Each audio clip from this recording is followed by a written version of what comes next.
Chapter 716. One of the most important reasons why the original America's Top Model and Project Runway were so successful was that the two hosts, Tara Banks and Heidi Crumb, were deeply involved in the production of the show as they were both producers. Although Eric had watched several episodes of America's Top Model, he knew that even if he were to personally design the show, it was very likely that he would produce something that was neither fish nor fowl. That was because he didn't know much about fashion. He could simply distinguish a model's makeup and walk, but he couldn't comment in detail on what was good and what was bad. However, these problems were no problem for the two top supermodels who had been in the fashion industry for many years. However, if he wanted these two beautiful women to devote their full attention to the two shows, just being the hosts was definitely not enough. Therefore, Eric came up with the idea of producing the show according to the cooperation model in his previous life. He would share a small part of the profits and let them deeply participate in the production of the show. This way, Eric could be more at ease. After Eric finished speaking, Cindy Crawford pointed to the document in Eric's hand and said, "Eric, you asked us to build our own creative team, but if we only have a production budget, we don't know what to do." Linda Evangelista echoed, "Yes, Eric, you should give us some guidance, right?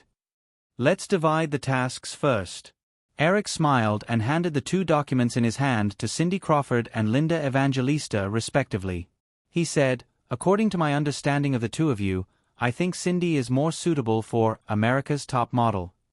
So, Linda, you will be in charge of Project Runway." Linda Evangelista took the document from Eric's hand. She didn't open it eagerly like Cindy Crawford. She hesitated and said, "Eric, you don't know me well enough.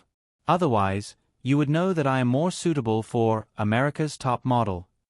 I am the first supermodel." From the conversation just now, Linda Evangelista realized that Project Runway was an idea that Eric had come up with on the spur of the moment. The supermodel competition was more commonplace than the design competition. In that case, the prospects of Project Runway were definitely not as good as America's Top Model, which had been brewing for a long time. Although she could only accept Eric's insistence. After all, behind them were the other 38 angels of the Victoria's Secret Legion waiting for such an opportunity. She wouldn't do something as foolish as giving up the opportunity to others, but Linda Evangelina still felt that she should fight for it in case Eric agreed.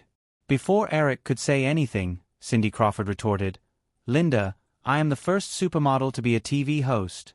Obviously, I am more suitable for America's Top Model than you. What's the use of being a fashion show host for a few years?" "To be honest, Cindy, I don't think your taste in clothes today is very good. I was just too embarrassed to tell you." "Oh, thank you for your advice, Linda." Cindy Crawford gently stretched her body in the office chair. She wasn't angry at all.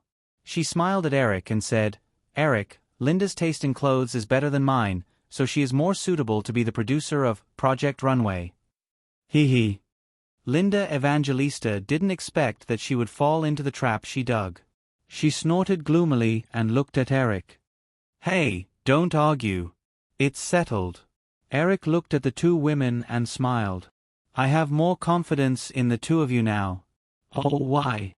Cindy Crawford felt that Eric's smile was a little naughty, but she still asked curiously.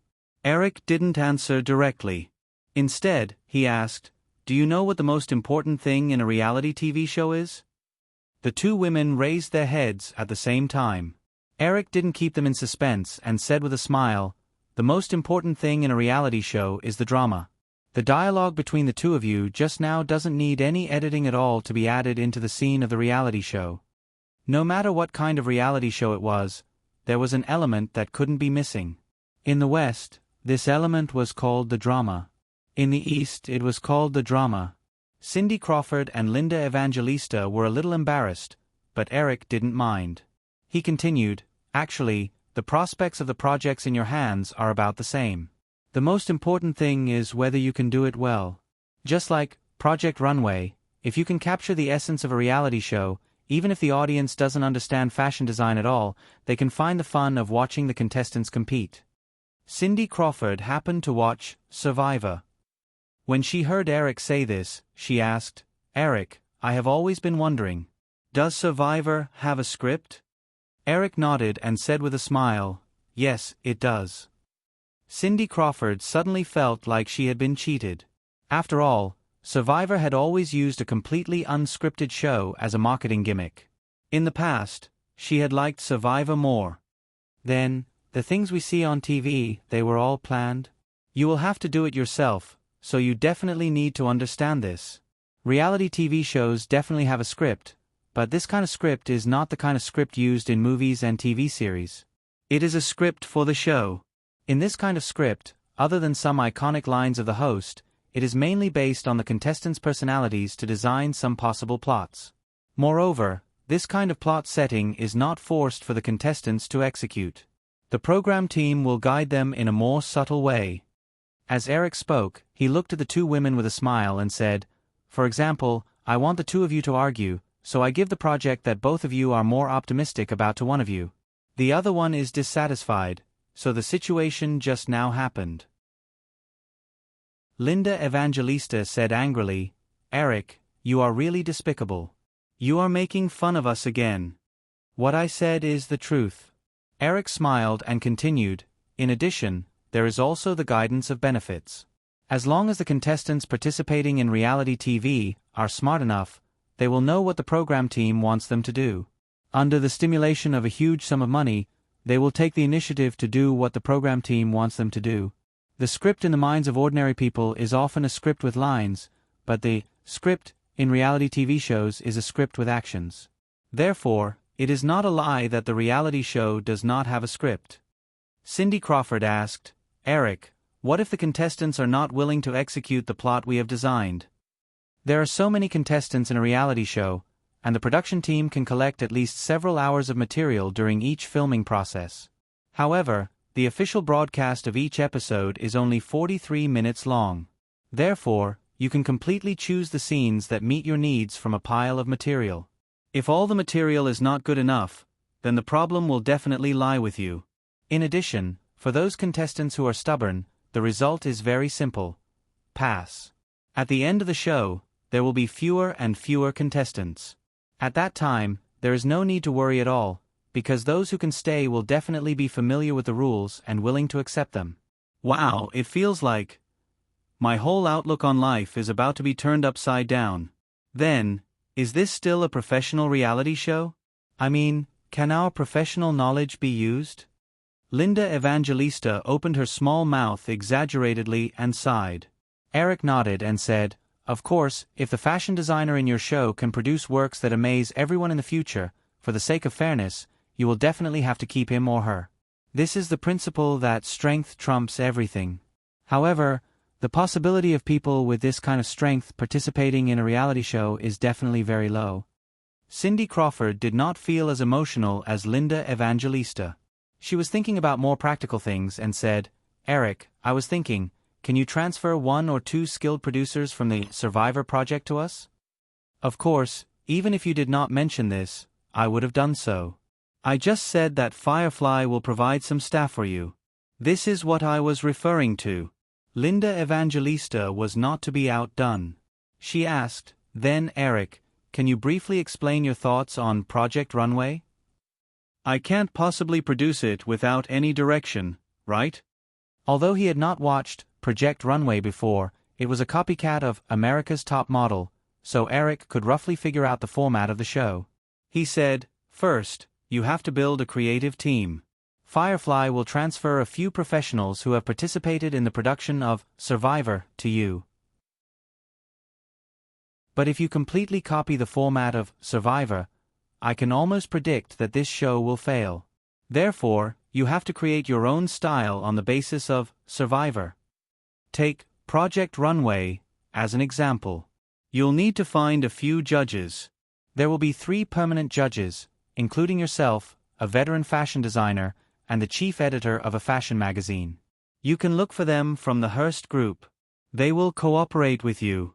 Of course, if you have a suitable candidate, you can also follow your own ideas." Linda Evangelista tilted her head and thought for a while. She then said, "Eric, what do you think of Anna Wintour?" Eric was speechless. Cindy Crawford laughed and said sarcastically, "Linda, I think Karl Lagerfeld is more suitable." You can invite the Empress Dowager and give him the position of producer and host." Linda Evangelista realized that she was being a little whimsical as soon as she said that, but she did not back down. She said to Cindy Crawford, "I was just saying. Do you have to be so happy? Okay, stop arguing." Eric liked to watch cats fight, but now was not the time. When the two women turned their attention to him, Eric continued, "Linda, you have to understand that you are the core and the brand of this show.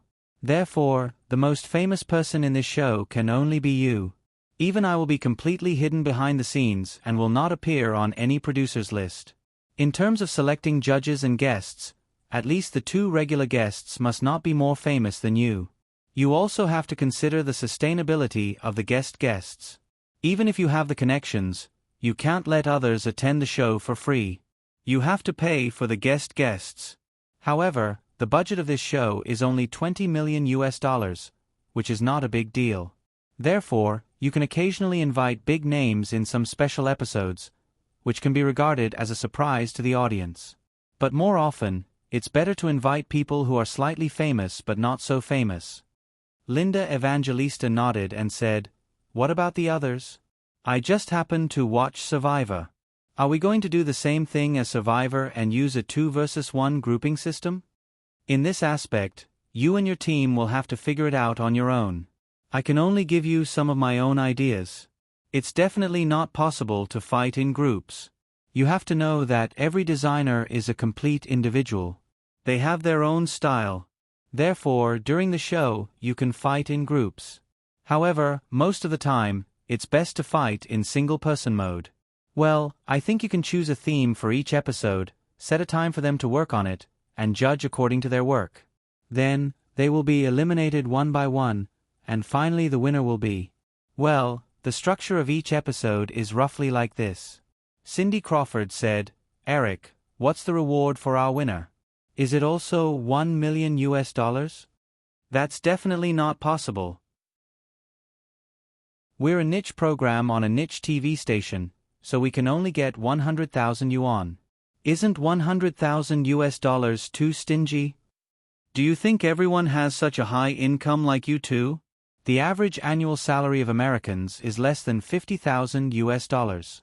$100,000 is a huge sum of money for most people.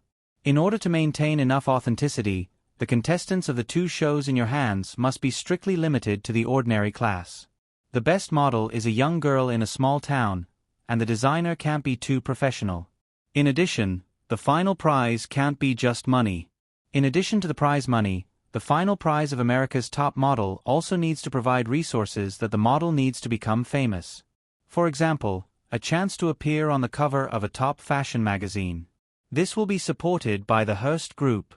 In addition, a chance to sign a contract with a modeling agency. You can communicate with your agency about this. I think they will definitely not be stingy with this cooperation opportunity. What about me? What about me? Linda Evangelista asked. You'll also get a bonus of $100,000. Well, it's best if you have a chance to cooperate with a fashion company. You can contact them first. I'll also talk to LTD, Eric said, waving his hand and saying, in short, these are your own things. Don't think about getting too much help from me. I'm only responsible for checking the results of your work. Chapter 717. After talking for more than an hour, there was a knock on the door of the study. Eva Pakula poked her head in. Eric, Vicky asked me to ask you if you want to keep the guests for lunch? When Eric heard Virginia's name, he knew that she had instructed Eva to drive them away. He looked at his watch. It was almost 11 o'clock. Since Virginia didn't want the two girls to stay for lunch, he couldn't force them to stay.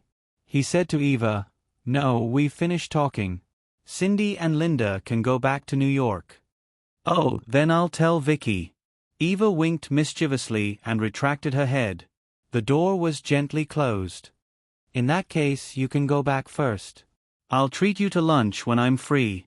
After Eva left, Eric stood up and said, Cindy Crawford and Linda Evangelista certainly understood what had happened. If they were in his shoes, they felt that they would have done the same. They weren't too surprised, but they were definitely unhappy. After saying goodbye to Eric, Cindy Crawford and Linda Evangelista got into their respective cars and left Waterfront Manor. After a few minutes of shuttling through the quiet streets, they arrived at the center of East Hampton. Linda Evangelista saw Cindy Crawford parking her car in front of a restaurant and also stopped her car. The two girls walked into the restaurant with their respective bags. It was almost lunchtime, and the living room was already full of guests. Their temperament and appearance were very conspicuous, and they immediately attracted a lot of attention. Most of the guests just looked at them a few more times, and some people greeted them. Two casually dressed girls boldly came over. One of them said, "Linda, Cindy, can you give us your autograph?" Of course. The feeling of being the center of attention made Cindy Crawford feel better.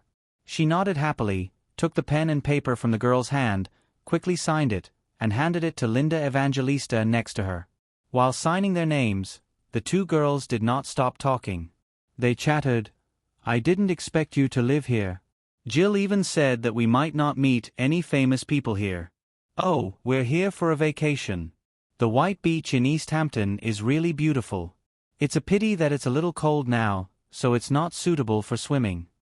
When Linda Evangelista heard the girl's first sentence, her hand holding the pen paused.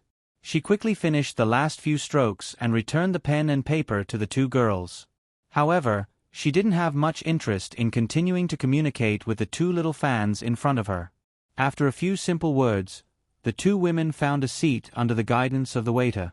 Cindy Crawford took the menu from the waiter and looked at the menu that was even more expensive than the top restaurants in Manhattan. She curled her lips and ordered a few of the most expensive dishes as if she was venting her anger. After the waiter left, Cindy Crawford complained, "What do you mean we can just rush back to New York? Doesn't he know that it takes 2 hours to drive from East Hampton to Manhattan?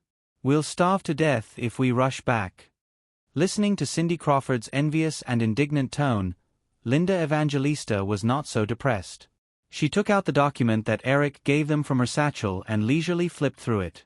She casually replied, "Why didn't you dare to tell him just now? If you did, he would have been too embarrassed to drive us away." "I'm too lazy to care." Cindy Crawford snorted softly and added without thinking, "She really thinks she's the mistress of the house just because she has a child." Linda Evangelista did not raise her head. She turned a page of the document and said to herself, "I have half a month to come up with a proposal, May to prepare, and the remaining 3 months to produce. I also have to squeeze time for the Autumn Fashion Week, followed by the Victoria's Secret show. I'm really worried that I'll be too busy." Cindy Crawford saw that lunch would not be served for a while. She also took out the document from her bag and said, "No one is forcing you to do this. If you say you don't want to do it, those little bitches will definitely cry and shout and throw themselves at you. Just don't regret it in the future. Look at Naomi Campbell's actions during this period. You'll know how much she regrets refusing to participate in the Victoria's Secret show last year." Linda Evangelista remembered that during this period, Naomi Campbell had tried to squeeze Tara Banks out of the Victoria's Secret show through her connections. She shook her head and said with some disdain, "I think she's completely wrong. Victoria's Secret Angel is a brand created by Williams. He's also a major shareholder of Ltd. No one will replace the Victoria's Secret spokesperson without his permission. Do you think she doesn't understand? It's just that she has no chance to get in touch with Williams. What's more, even if she does get in touch with him, it might not be useful. And she's too greedy. There are 6 themes in the Victoria's Secret show, but only 5 spokespersons. If it were me, I would fight for the opportunity to open for one theme. That way, I can maintain my status in the circle." Linda Evangelista was very envious of Cindy Crawford's shrewdness. Hearing this, she said, "Since you've thought about it so carefully, why don't you remind her?" "What can I get if I remind her?" "Friendship." "Huh." Cindy Crawford laughed disdainfully. She glanced at the kitchen and turned her attention to the document in her hand. Linda Evangelista flipped through a few pages of the document and suddenly looked up. "Cindy, I have a good idea. What do you think?" "Oh, go ahead. If it's good, I won't hesitate to use it, Cindy Crawford replied casually as she lowered her head and thought about the guests she could invite in the future. She felt that with Linda Evangelina's IQ, it was unlikely that she would come up with a good idea. Linda Evangelista didn't care about Cindy Crawford's carelessness. She said excitedly, "You see, our shows will definitely be broadcast at the same time. My show needs models, and yours can't do without designers. Why don't we do a crossover episode? It'll definitely be a gimmick." "Wow, that's a good idea," Cindy Crawford praised, but then shook her head. "I don't want to do a crossover with you. What if your show's ratings are not good and you drag me down?" Linda Evangelista said unhappily, "Hey, I'm talking about a serious matter. Besides, why can't you be the one dragging me down?" Cindy Crawford raised her chin and said, "Because it's impossible." "You're really self-righteous. You're wrong. This is confidence." "Forget it, I don't want to bicker with you." Linda Evangelista turned off the engine. After thinking for a while, she couldn't help but ask, "How much do you think we can get if we get a 10% share?" The production cost of last year's Victoria's Secret show was $20 million. "I don't expect too much. As long as the profits of this show are not less than 1/10 of the Victoria's Secret show, that's enough." Linda Evangelista recalled the profit data of the Victoria's Secret show and said, "Then you only have $3 million left. You've been busy for 5 months. That's so little." Cindy Crawford smiled and didn't explain anything to Linda Evangelista. The media always liked to brag about how much money top supermodels like them could make every year, but in fact, the difference between the media data and the real data was like heaven and earth. For example, some media reported that her income last year was $25 million, but in fact, that was not the case. It was true that her income last year was $25 million, but this data was like the operating income of a company. Revenue and profit were two completely different things. Among the $25 million, $10 million was the endorsement fee from Victoria's Secret. The other $15 million was mainly from the several new advertising endorsement contracts she received from the Victoria's Secret show. These endorsements only required her to attend some activities on time. Most of the time, she could get the money by shooting a few commercials. Therefore, the starting price was far lower than Victoria's Secret's, but the average length of the contract was about 3 years. With these contracts in hand, she couldn't accept more endorsements in the next few years. The contract with Victoria's Secret was 5 years, with an average of $2 million a year. The remaining contracts were 3 years, with an average of $5 million a year. In total, her annual income was $7 million. But this was not the end. With her income level, she had to pay 35% of the income tax, and the brokerage company had to take 10% of the share. In the end, she only had $85 million, which was her real annual income. Moreover, the modeling world was changing very quickly. Even for a supermodel like her income would gradually decline as she grew older and her successors rose to prominence. Therefore, Cindy Crawford cared more about this job than Linda Evangelista, who was not very sensitive about money. She still clearly remembered that Eric had said that as long as the ratings of this reality show were good, it could continue to produce dozens of seasons. Dozens of seasons? Cindy Crawford didn't dare to hope for that. But as long as the show could continue to produce for 8 or 10 years, she could save a lot of money before the age of 40 and retire with dignity. Thinking about the future, Cindy Crawford inexplicably thought of the luxurious manor covering dozens of acres by the sea in East Hampton, as well as the little figures that she had secretly seen in the morning. She remembered that the guy in Forbes magazine had a net worth of $46.5 billion. Even if she maintained her current annual income of more than $3 million, she wouldn't be able to reach 1% of his personal wealth after 100 years of work. Cindy Crawford was speechless. She couldn't help but feel helpless. She murmured in a low voice, "Alas, I'd rather have a child." Linda Evangelista, who was sitting opposite her, heard her voice and suddenly looked up. "Cindy, what did you say?" Cindy Crawford looked puzzled. "Did I say it out loud?" Linda Evangelista nodded firmly. "You said it out loud, and this is the second time." Cindy Crawford's eyes flashed for a moment, but she soon calmed down. She lowered her head and continued to flip through the documents in her hand. She asked lazily, "What did I say?" "You know." "Oh, I forgot." Linda Evangelista threatened, "Be careful, or I'll tell him about your thoughts." Cindy Crawford said indifferently, "Go ahead. Who knows if it's your thoughts or mine?" Linda Evangelista's eyes widened in shock. She subconsciously raised her voice and said, "My thoughts are too shameless. How can you accuse me?" Cindy Crawford pouted her lips and said, "Shut up. Do you want these people to laugh at us?" Linda Evangelista noticed that some guests were looking at them. She lowered her voice and said, "Anyway, I just heard it." "All right, it's up to you." Cindy Crawford shrugged nonchalantly. She really wasn't that worried. Such thoughts were like contagious demons, and she was certain that Linda Evangelista had been infected. Otherwise, she wouldn't have been so insistent on that small detail, as if she had to prove something. Almost everyone agreed that women's spending power was far greater than men's.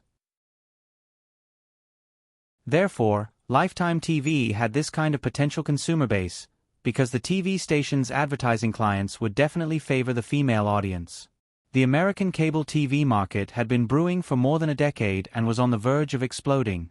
This kind of drastic change in the industry was often the best time for monopolistic oligarchs to appear.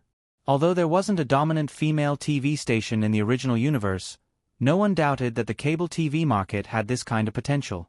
As long as they could seize the opportunity to enter the market first, it wasn't impossible to create a female TV station that was not inferior to ESPN. The most fundamental factor for a TV station's success was outstanding TV shows. Although they already had America's Top Model and Project Runway, the TV station couldn't rely only on reality shows to support the ratings. TV series were indispensable. Eric undoubtedly had a great advantage in this regard. While he was considering the two reality shows, he had already thought of a TV series that was very suitable for Lifetime TV. However, Lifetime TV's annual budget was only $100 million for the time being. Although Eric had high expectations for Lifetime TV, he couldn't rush it. If he invested too much in the early stages and caused losses, not only would it be very demoralizing, but it might also affect the next step of the development plan. Out of the $100 million budget, the two reality shows already took up $40 million. In addition, the TV station not only had to order a batch of TV shows to fill other broadcast slots, but also had to reserve enough marketing funds. Therefore, the remaining $60 million couldn't squeeze out the budget for another TV series. Of course, as long as the ratings of America's Top Model and Project Runway in the fall season met Eric's expectations, Lifetime TV's budget would definitely increase significantly. After Easter, Eric temporarily stopped paying attention to the Firefly Group and focused most of his energy on the negotiations for Firefly to invest in Sprint. On the other hand, the negotiations between Firefly and Hasbro about the toy peripherals were going very smoothly. Both parties had a very strong desire to cooperate and had already come up with a detailed proposal at the end of April. After Katzenberg signed the cooperation agreement with Hasbro on behalf of the Firefly Group, he wasn't in a hurry to leave New York. Instead, he relied on the next stage of Lifetime TV's development plan to lobby several major cable TV operators, hoping to get more subscribers for Lifetime TV before the fall season.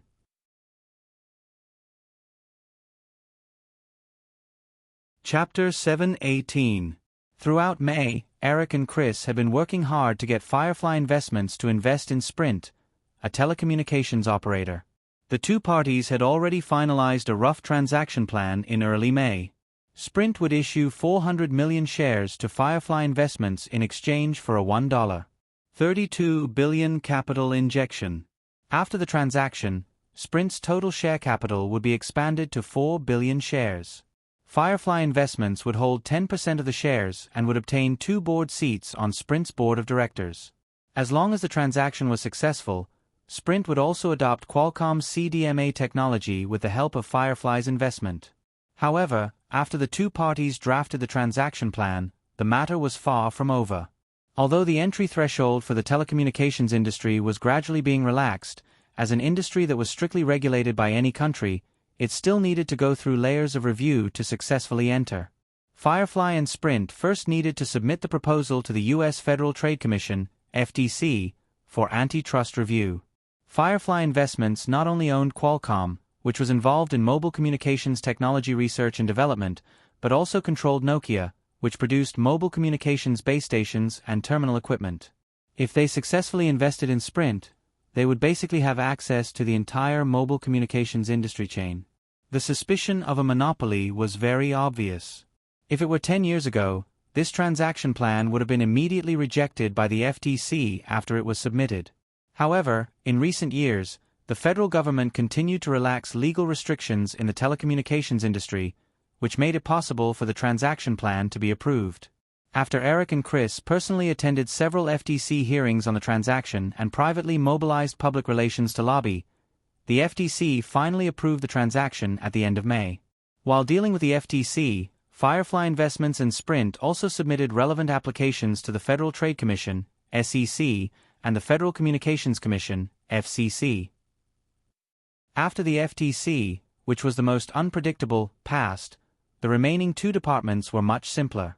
Almost a week after the FTC approved the transaction plan, the SEC and the FCC approved the transaction application one after another.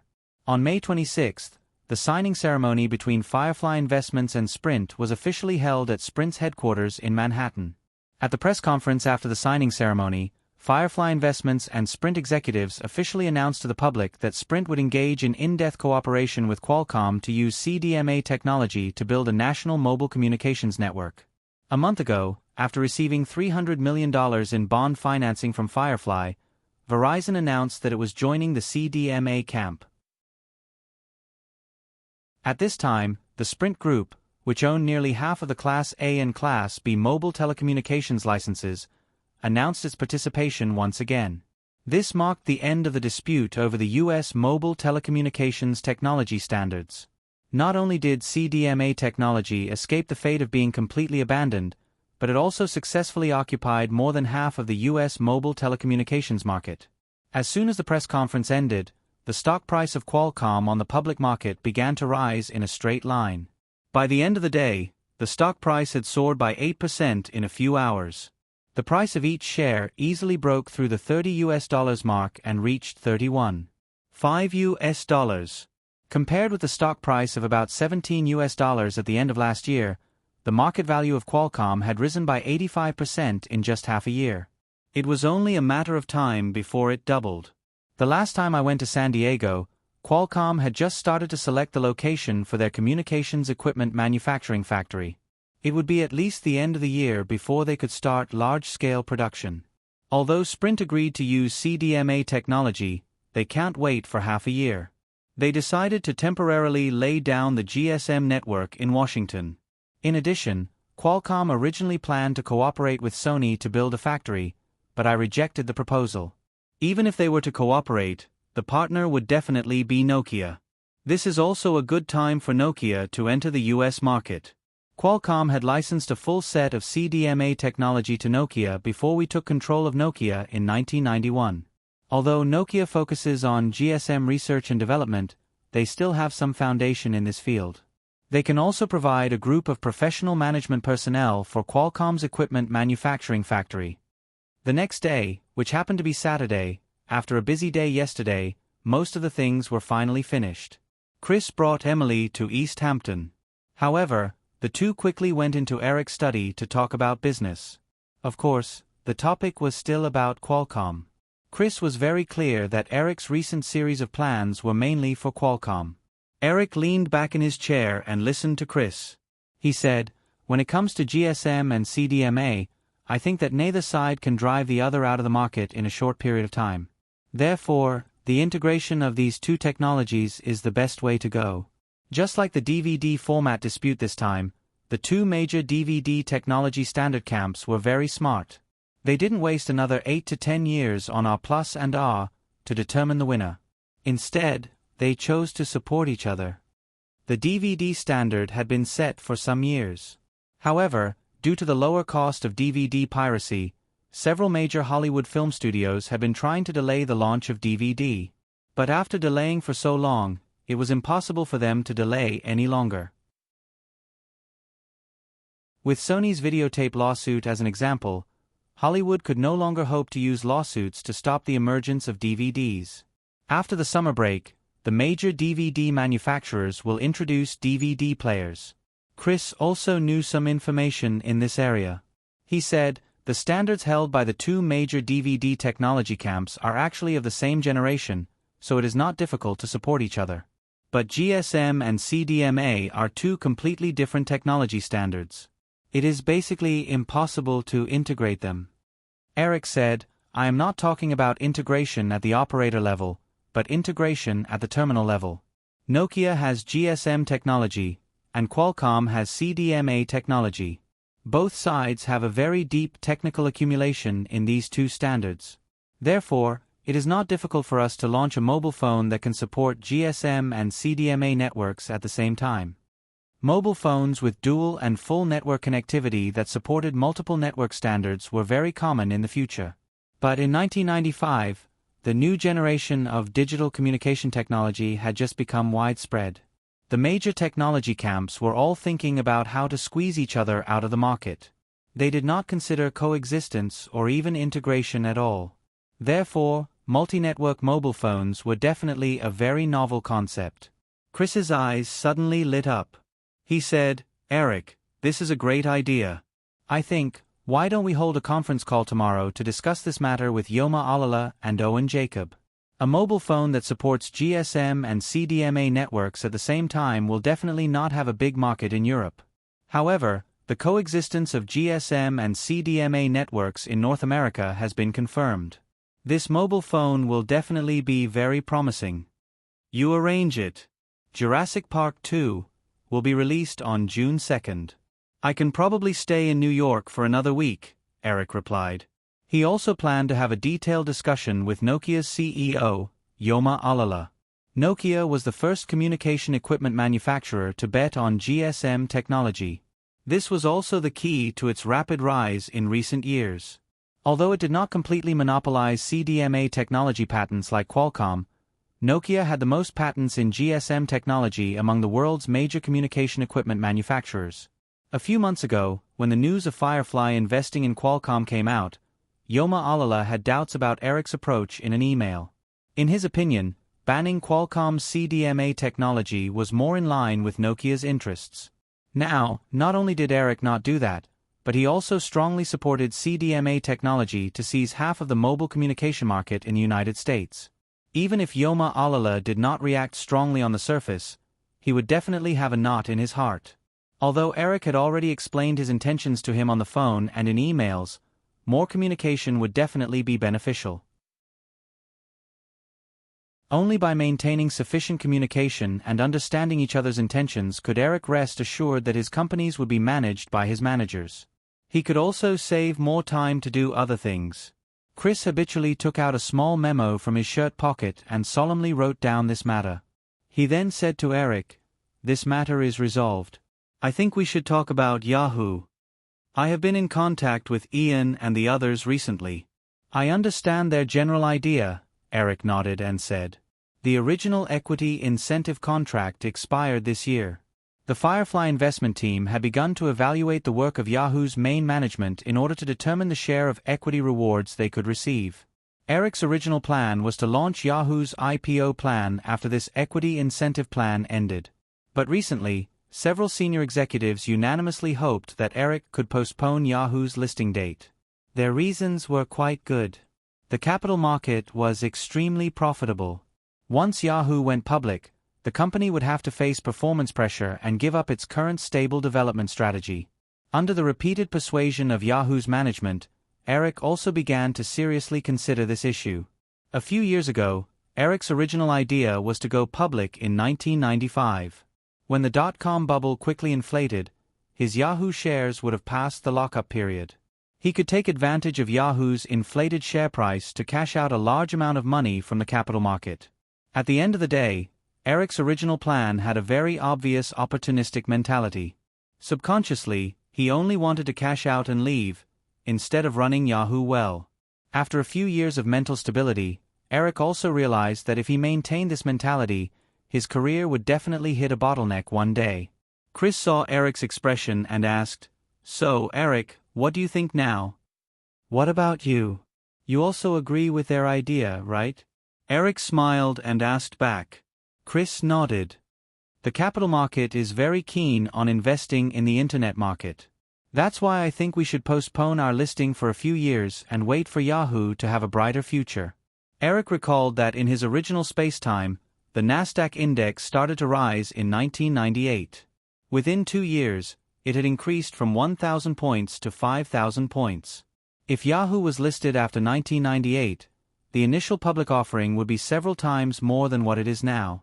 But under strict financial regulations, the funds will be used for Yahoo's development and will not belong to Eric.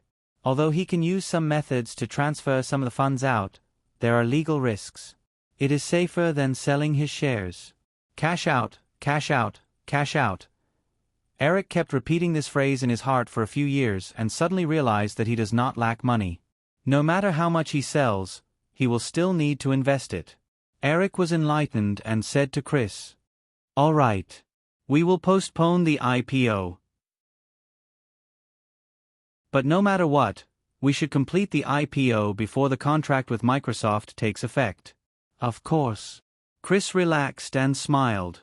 If Eric insisted, he really didn't know how to persuade him. Speaking of which, Microsoft's Windows 95 will be officially released in August. "But I think you should already be using this operating system. Microsoft's share price has been rising recently. The market seems to be very optimistic about this new operating system. Although Microsoft's Windows 95 will be released at the end of August, many beta versions had been released. Pirated disks are also widely available outside the US. Eric used this operating system, which he was familiar with in his previous life. I think this operating system will allow Microsoft to monopolize the operating system market. That's why we will be at odds with Microsoft for the next few years. Microsoft had established their dominance in the operating system market and will surely enter the internet market. I am not even sure if Bill Gates will tear up the contract. After all, Microsoft might not want to wait until 1999. I think Microsoft is starting to get restless now." Chris laughed and said, "Steve called me a few days ago and said Microsoft had contacted him. They hope he can leave Yahoo and join Microsoft's Internet department." Steve is Steve Mitnick, who is in charge of Yahoo's technology department. He is Chris's best friend in university. In Eric's opinion, the main managers of Yahoo were Ian Neer, Jeff Locke, Steve Mitnick, and Tina Brown. Among the four of them, Steve Mitnick was the most important to Yahoo because he was responsible for almost all of Yahoo's core technology research and development of several major Internet products. If he was poached, Yahoo would definitely be in turmoil for a long time. Therefore, this news shocked Eric. He asked subconsciously, "Really?" Chris nodded. Seeing the worried look on Eric's face, he smiled and said, "But you don't have to worry. I know Steve's character very well. Since he called me, it means that he definitely won't leave Yahoo." Of course, Eric couldn't completely relax. He asked, "What about the others?"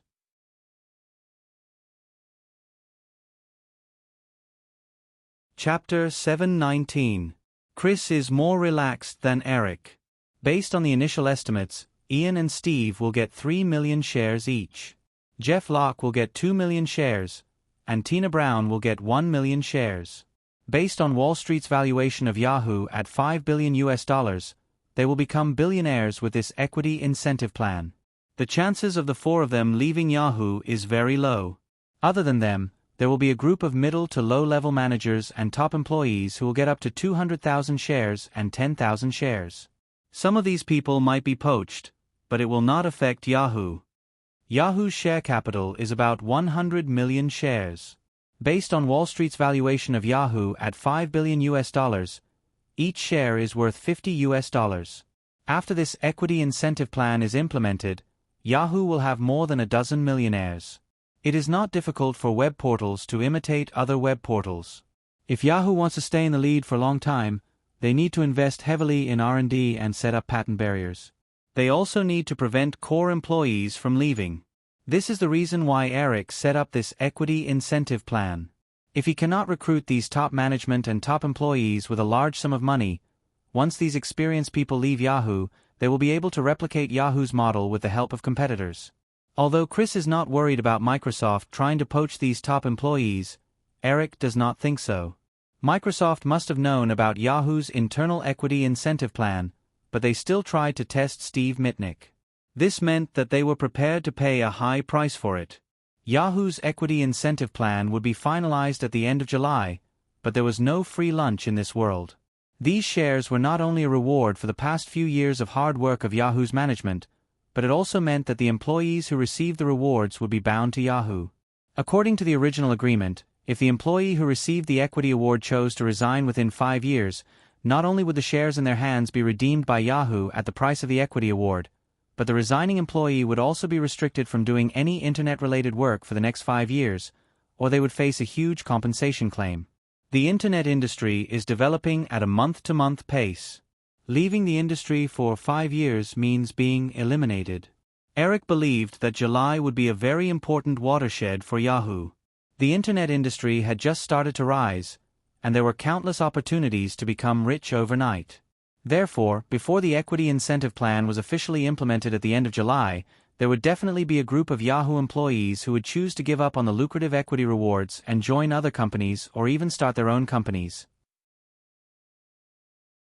After thinking about it for a while, Eric gradually realized that even if he couldn't stop the loss of employees, he could use Yahoo's position as the industry leader to do other things. Yahoo was now the target of many emerging companies in the internet industry. Some of Yahoo's internet products had even started to follow the trend, but there was no one who could threaten Yahoo's position in the industry. Since Yahoo's every move could be studied and even imitated, then Yahoo could try to lead the latecomers astray. The portal model definitely wouldn't last long, but just like the internet bubble in the next few years, Yahoo could also overpackage the portal model on the surface and portray a bright future that far exceeded its actual development potential. In this way, several major competitors would focus their energy on the portal business. On the other hand, Yahoo could choose the right path in private. Many examples in Lu Zhou's memory had proven that the key factor for the rapid rise and fall of a giant company was not funding or technology, but strategy. If Yahoo couldn't choose the right path, then even if they burned $10 billion a year, it would be useless. In Lu Zhou's previous life, when Nokia was kicked out of the mobile phone market by Apple, they still invested more in R&D than Apple, but in the end, they could only withdraw from the mobile phone market. After sorting out the general idea, Eric unknowingly wrote a line of words on the notebook in front of him with a pencil in his hand. Chris was used to Eric's sudden thinking, so he didn't disturb him. When he saw Eric writing on the notebook, he asked curiously, "What are you writing?" Eric handed the notebook to Chris, and Chris saw 8 completely unfamiliar characters on it. "These are Chinese characters." Chris, on the other hand, knew that Eric could speak Chinese. He had always thought that it was a miracle, but he didn't want to get to the bottom of it. After all, Eric was a miracle. He simply put Eric in the category of a genius. Eric nodded and explained, "In the ancient East, there was a rebellious hooligan. During the critical period of his career, he used these characters and successfully became an emperor." What does hooligan have to do with being an emperor? Is this a fable? But why is it so short? Chris asked a few questions. Eric took the notebook back and smiled. "Your questions can't be explained in a few words. If you are interested, I will explain it to you. Let's talk about the plan I just came up with. Isn't there a Yahoo Technology Alliance and Advertising Alliance conference in Boston? I've decided to bring this matter forward to early July and try to make it as grand as possible. Well, how about this? We'll hold another Yahoo online product launch during this period and use TV broadcasts to promote our upcoming Yahoo Pay payment tools and other products." "Eric, I don't quite get it." Yahoo's every move is being watched by many people, and it won't do us any good if we make it big. So why are you doing this? Because... Eric revealed a naughty smile as he tapped on the notebook and said, "I want to lead the entire industry astray." Just when Chris was about to continue asking, there was a knock on the door. Joanna walked in, and just when she was about to say something, she noticed the naughty smile on Eric's face and asked, "What are you up to now?" Retracting his expression, Eric shook his head and replied, "No, Chris and I are currently discussing a charity project. We intend to donate some money to the African bison to help them control their reproduction. The migration of tens of millions of African bison every year is too much of a fuss." Joanna knew that Eric was talking nonsense, so she rolled her eyes and said, "All right, let's talk about it in the afternoon. It's time for lunch." Seeing that Joanna had left, Chris couldn't help laughing. "African bison, how did you jump from the internet to this?" "Shashya hid the remote last night, and we were forced to watch a documentary on the African savannah for an hour." Eric smiled as he stood up. "Let's go for lunch first. We'll talk about it later." Chris stood up and smiled. "Shashya is so smart, and I feel that she will be as outstanding as you in the future." "It's not good to be too outstanding." Eric waved his hand and continued, "Her starting point in life is higher than all the children in the world. I'm worried that she won't have any goals in the future and will want to rule the world." Haha. The two of them chatted and laughed as they walked out of the study. As soon as they reached the living room, they saw Hawaii's little figure running in through the door in her little boots. Her eyes were wide open, and her face was filled with a rare look of panic. Seeing Eric, the little girl immediately threw herself at him. "Baby, what's wrong?" Eric hurriedly stopped in his tracks and hugged Hawaii tightly in his arms. He felt his daughter clinging to him like a sloth. Just as he opened his mouth to speak, he recalled the expression on Hawaii's face just now. He immediately understood something and looked towards the door. Chris was a little confused. He only felt that it was the first time he saw such a rich expression on Hawaii's face. Before the little girl could answer, the answer came from outside the door. "Hey, Shashya, why did you run away when you saw Auntie Drew? I'm so sad. I won't read you bedtime stories in the future." Along with this voice, the little girl in a light yellow trench coat walked in. When she saw Eric, she rushed over and hugged him intimately. She even kissed Hawaii's cheek forcefully on Eric's body before greeting Chris. At noon, everyone chose to have a barbecue. At this moment, the aroma of barbecued meat could be smelled in the living room. Eric carried Hawaii and continued to walk out. He said to the little girl, "You've become Shashya's natural enemy now. Don't read horror novels to scare her anymore." Although he said that, Eric's tone did not sound too reproachful. Hawaii's IQ was too high. Both he and Joanna were worried that their daughter's little brain was only left with logic and lacked emotions. The little girl's unintentional prank back then had made Hawaii more like a normal child. Eric knew that the little girl would never really hurt his daughter, so after discovering this matter, he did not take it to heart. The little girl made a face at Hawaii, who had secretly glanced at her when she heard her father's words. Seeing the little girl immediately bury her head in her father's shoulder, she giggled and held Eric's arm. "Okay. By the way, Hanks is also in New York. He didn't come over. He just asked me to say hello to you." While Eric was busy investing in Sprint, the North American film summer had quietly started. The opening film of the summer this year was Fox's Die Hard 3, which was released on May 19th. This sequel cost Fox $90 million, but the response during the test screening was not very good. With the aggressive Jurassic Park 2, Batman Returns, and other blockbusters coming in, the North American box office had little hope of exploding. Fortunately, Bruce Willis, like Arnold Schwarzenegger and Sylvester Stallone, had a very strong box office appeal overseas. Therefore, Fox decided to release Die Hard 3 in North America in advance, so that they could arrange for overseas distribution during the summer.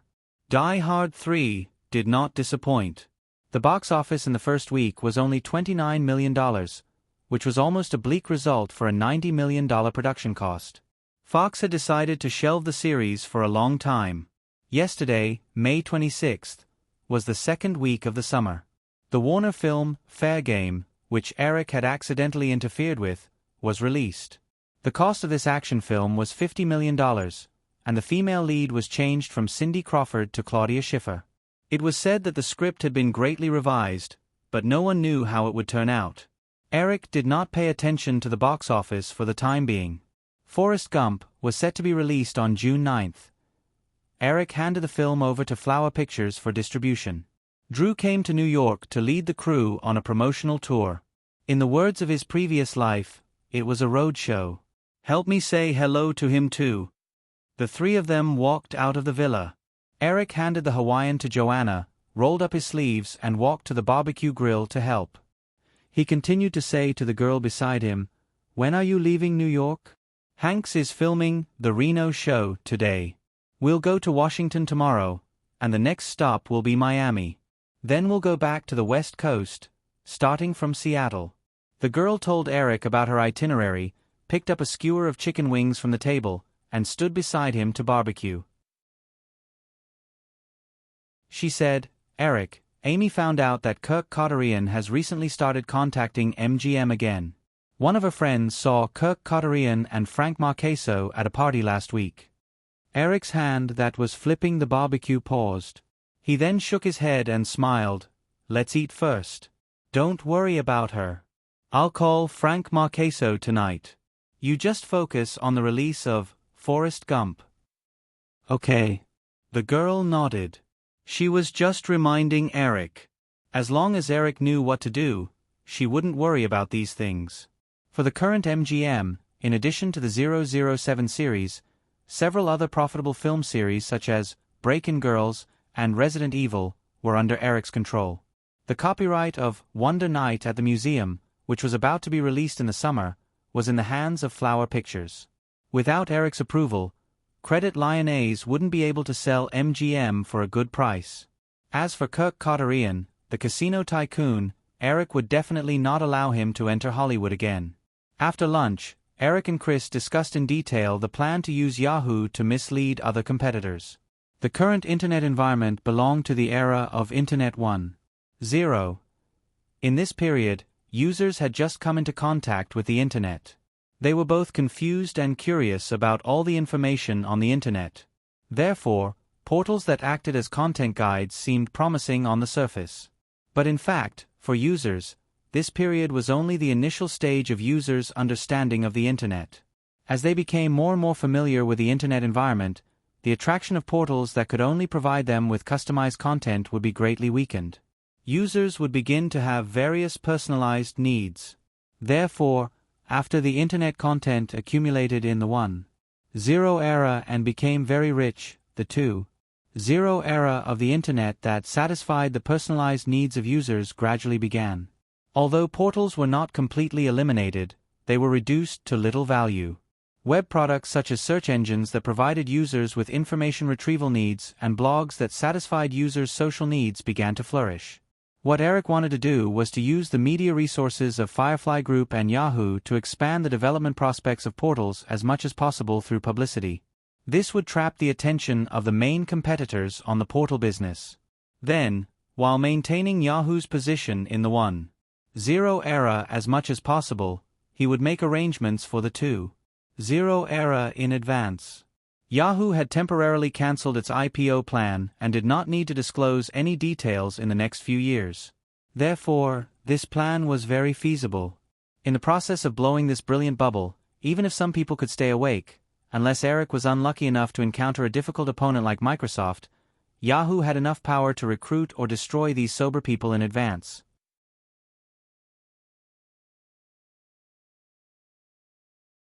Chapter 720. During the weekend, Eric and Chris discussed the development of the portal in detail. On Monday, after a conference call on the cooperation between Nokia and Qualcomm at Firefly's investment headquarters, Chris personally went to Boston to start the layout. It was already May 29th, and the release date of Firefly's first blockbuster, Jurassic Park, was set for June 2nd. Eric only needed to rush back to Los Angeles before that to attend the premiere, so he could stay in New York for a few more days. May was the month for the promotion and ordering of new TV series. Countless producers and TV stations gathered in New York to promote or buy new TV shows. Firefly had Survivor, Emergency Room Stories, and Friends under its banner. Therefore, they were very calm when it came to selecting new shows. The TV department put a lot of effort into the upcoming expansion of Lifetime TV. In addition to America's Top Model and Project Runway that were about to start production, Lifetime TV had also ordered a high-quality female workplace TV series and a few TV movies at the TV show promotion event in May. At the same time, Lifetime TV had also made a new arrangement for their TV shows based on the series' distribution plan. Eric's focus was still on the two reality shows, America's Top Model and Project Runway. The two reality shows had been in preparation for a month and a half. In April, Cindy Crawford and Linda Evangelista came up with a detailed production plan with the help of the producers of Survivor. Throughout May, the two were busy preparing for the show's production and selecting contestants. At this time, all the preliminary work was nearing completion. This is the official competition venue for the contestants. According to the script, I will announce the competition content here at the beginning of each episode. In the second half of the show, the contestants will also show their production results here. The designers will sit in your seats and enjoy the fashion show with the judges on the other side. In addition, there is a lounge in the back, which can provide some footage of the contestants during the beginning of the competition and the waiting period. ABC's studio in New York was built into a simple fashion show, but there was no audience. There was only a pocket-sized catwalk with a few chairs on both sides. Linda Evangelista was standing on top of the catwalk to Eric and the others, who were sitting in the audience. This was also Eric's last job in New York. After confirming this, he would return to Los Angeles. Linda Evangelista explained for a few minutes, then looked at the audience, waiting for Eric to speak. Eric sat with Emily Brighton and Sweeney, as well as some other assistants and attendants. Cindy Crawford also sat next to Emily. For the demonstration, several special judges and producers in charge of Project Runway sat on the other side of the catwalk. LTD will sponsor these two reality shows and obtain a portion of the advertisement placement. And Sweeney was the president of AE Television Network, a 35-year-old brown-haired woman. And Sweeney was originally in charge of Disney TV. After confirming the expansion plan of Lifetime TV, Katzenberg transferred and Sweeney here to be in charge of this matter. Eric had been following up on the preliminary production plan since the end of April. At this time, he was just doing a final check to make sure that all the details were flawless, so there was not much of a problem. Eric whispered a few words to Sweeney and Emily. He looked up at Linda Evangelista and said, "Linda, is the catwalk under your feet made of wood?" Linda Evangelista was stunned. She stepped on the catwalk with her leather boots, making a sound of wood hitting wood. She nodded and said, "Yes." Eric pointed at the screen at the beginning of the catwalk and smiled. "Then walk around and let me see." Linda Evangelista was a little confused, but she obediently walked behind the screen and walked out with cat-like steps. Then there was a series of muffled sounds in the catwalk. Before Linda Evangelista finished her one-way walk, everyone had already noticed the problem. The sound of leather boots hitting the wooden catwalk was almost like noise. If the audience suddenly heard this sound during the show, it would definitely be very strange. When she reached the end of the catwalk, Linda Evangelista was too embarrassed to continue walking. She walked softly to her previous position and said with embarrassment, "Eric, I didn't think of this. We will replace this catwalk as soon as possible." Eric nodded and said to Emily and Anne, "I have no problem here. What about you?" Emily shook her head. She was mainly here to see the details of LTD's product placement. She was not in a position to criticize the production of the show. Annie Sweeney asked a few more questions in a row until Linda Evangelista looked like she couldn't handle it anymore. Only then did she reluctantly let her go for Eric's sake. This female executive, who had jumped from Fox to ABC a few years ago, was also ambitious at this time. She wanted to rely on Lifetime TV to make some achievements and reach the level of Hollywood women such as Shirley Lansing and Amy Pascal. The former president of AE Network was from the Hearst Group. After getting the controlling stake, Katzenberg adjusted the position and transferred Sweeney to the Hearst Group. The reason was that a woman could better control the essence of a female TV station. Of course, everyone knew the actual situation. Eric also agreed with Katzenberg's decision. Although there was not much information about Sweeney in his memory, Eric vaguely remembered that Sweeney had directed a very famous TV series called Desperate Housewives. From this point of view, she had a lot in common with Amy Pascal, who liked female movies. It was indeed suitable to let her be in charge of Lifetime TV, which focused on female audiences. It took them the whole morning to walk around the main shooting locations of Project Runway and listen to Linda Evangelista personally explain the process. The activity in the afternoon was, of course, America's Top Model. Both reality shows had chosen Midtown Manhattan as their main filming location. Even the contestants' apartments were only one street apart. Therefore, it didn't take a lot of effort to walk around. At 5:30 p.m., all the work was finished. Emily and Sweeney and the others got off work and went home. Eric was stopped by Cindy Crawford. "Eric, are you free tonight? How about having dinner together?" Cindy Crawford said as she stepped forward and held Eric's arm intimately. Linda Evangelista finished packing her things and walked out of a dressing room. She saw this scene and curled her lips. She walked to Eric and said with a smile, "Eric, since you want to have dinner, why don't I join you?" Eric joked, "If I take you two to the restaurant, I'll be killed by people's eyes." "Then let's go to my place. My cooking skills are not bad, and we can continue to talk about America's Top Model." "I feel that there are many things that I didn't do well enough," Cindy Crawford said. When Eric wasn't paying attention, she threw a threatening look at Linda Evangelista, as if saying, "If you continue to cause trouble, I will punish you." Linda Evangelista originally wanted to tease her a little, but Cindy Crawford's look made her very unhappy. She stepped forward provocatively and took Eric's other arm, saying, "Then let's go to Cindy's place. We haven't met for a long time." Cindy Crawford couldn't help but stretch out her hand from behind Eric and gently pinch Linda Evangelista's ribs. "Ah, it hurts," Linda Evangelista cried out in pain and immediately became teary. She complained to Eric, "Eric, Cindy pinched me." It took 2 hours to drive back to East Hampton from Manhattan. Eric had originally planned to stay in the city. Now that a beauty invited him, of course, it would be impolite to refuse. He reached out and put his arm around Linda Evangelista's waist and patted her comfortingly. "Well, let's go to Cindy's place. If you're going, let's go together. Ask her to cook for us. If you don't, I'll treat you to dinner next time in New York." "Okay, I'll listen to you," Linda Evangelista said in a tender voice. Her voice wasn't a baby's voice. It was slightly hoarse, but it had the naivety of a teenage girl. It was very charming. Hearing Linda Evangelista's words, Cindy Crawford could only glare at her, but she could not refute Eric's decision.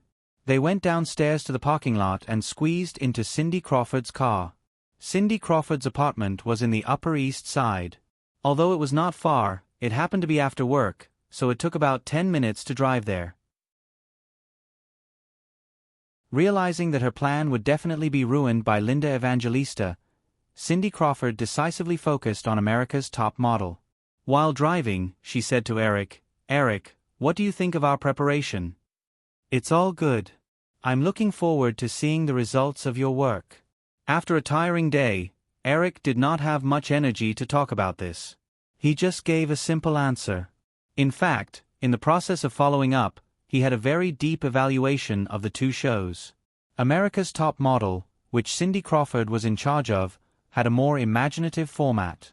There were a lot of interesting details set up.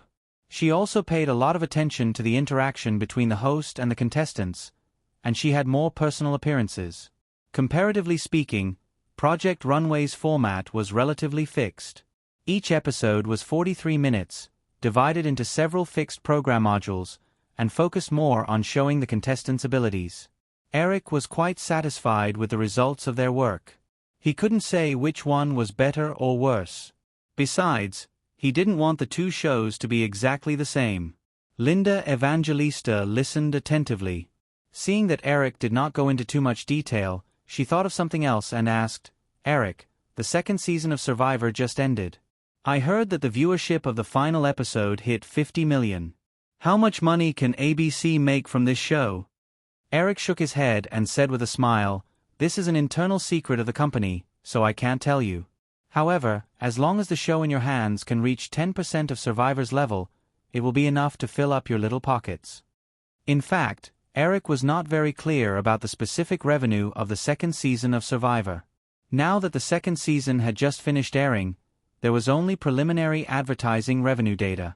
According to ABC statistics, the average advertising revenue of the second season of Survivor had reached $27 million per episode, and the advertising revenue for a single season was more than $350 million. The production cost of each episode of Survivor was only about $5 million.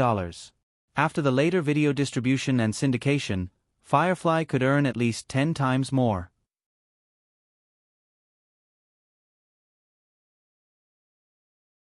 Chapter 721. Early in the morning, in a high-rise apartment on the Upper East Side of Manhattan next to the East River, Linda Evangelista was standing by the kitchen counter, cutting an apple leisurely. She was only wearing a tight black tank top and denim hot pants, with a Walkman on her waist. Her tall and slender body swayed gently to the music coming from the headphones. Occasionally, she would hum a few times. She seemed to be in a good mood. After cutting the apple, she turned around to get salad dressing from the fridge, only to see Cindy Crawford at the door of the kitchen.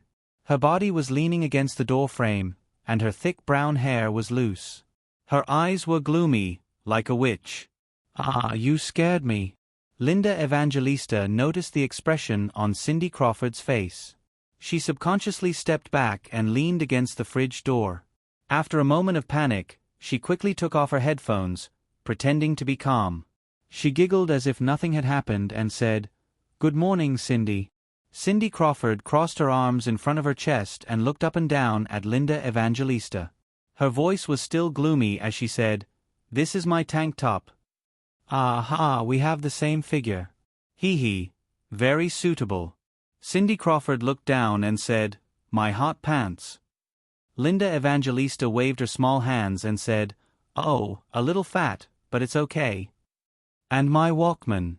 Linda Evangelista felt that Cindy Crawford was like a female leopard on the verge of exploding. She shrank her neck and said, You can't be so stingy. Next time you come to my house, you can use my things." Cindy Crawford raised the corner of her mouth and walked into the kitchen. Linda Evangelista realized that something was wrong. She was about to dodge when she was pressed against the fridge door. Cindy Crawford had a good habit of working out for a long time. Although the two of them had similar figures, she was much stronger than Linda. Linda was pressed against the refrigerator door by one of her arms. Linda struggled a few times but to no avail. "Of course I don't care about these things." Cindy Crawford stared at Linda and said, "But why do you have to cause trouble and ruin my business?" I, Linda Evangelista stuttered. I am doing this for your own good. We drank last night." "Yes, we drank." "I heard that a child conceived after drinking is very likely to be an idiot." Cindy Crawford picked up the small pot that was used to boil milk and shook it fiercely. "Believe it or not, I'll beat you into an idiot right now." "You were clearly causing trouble last night." "I didn't," Linda retorted guiltily, but she didn't dare to look at Cindy directly. She turned her head slightly, and her gaze fell on the soup pot that Cindy was waving.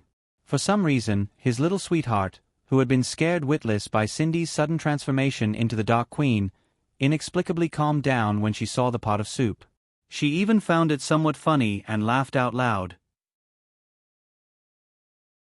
Hee. Cindy slightly tightened her grip and became even angrier. "You still dare to laugh."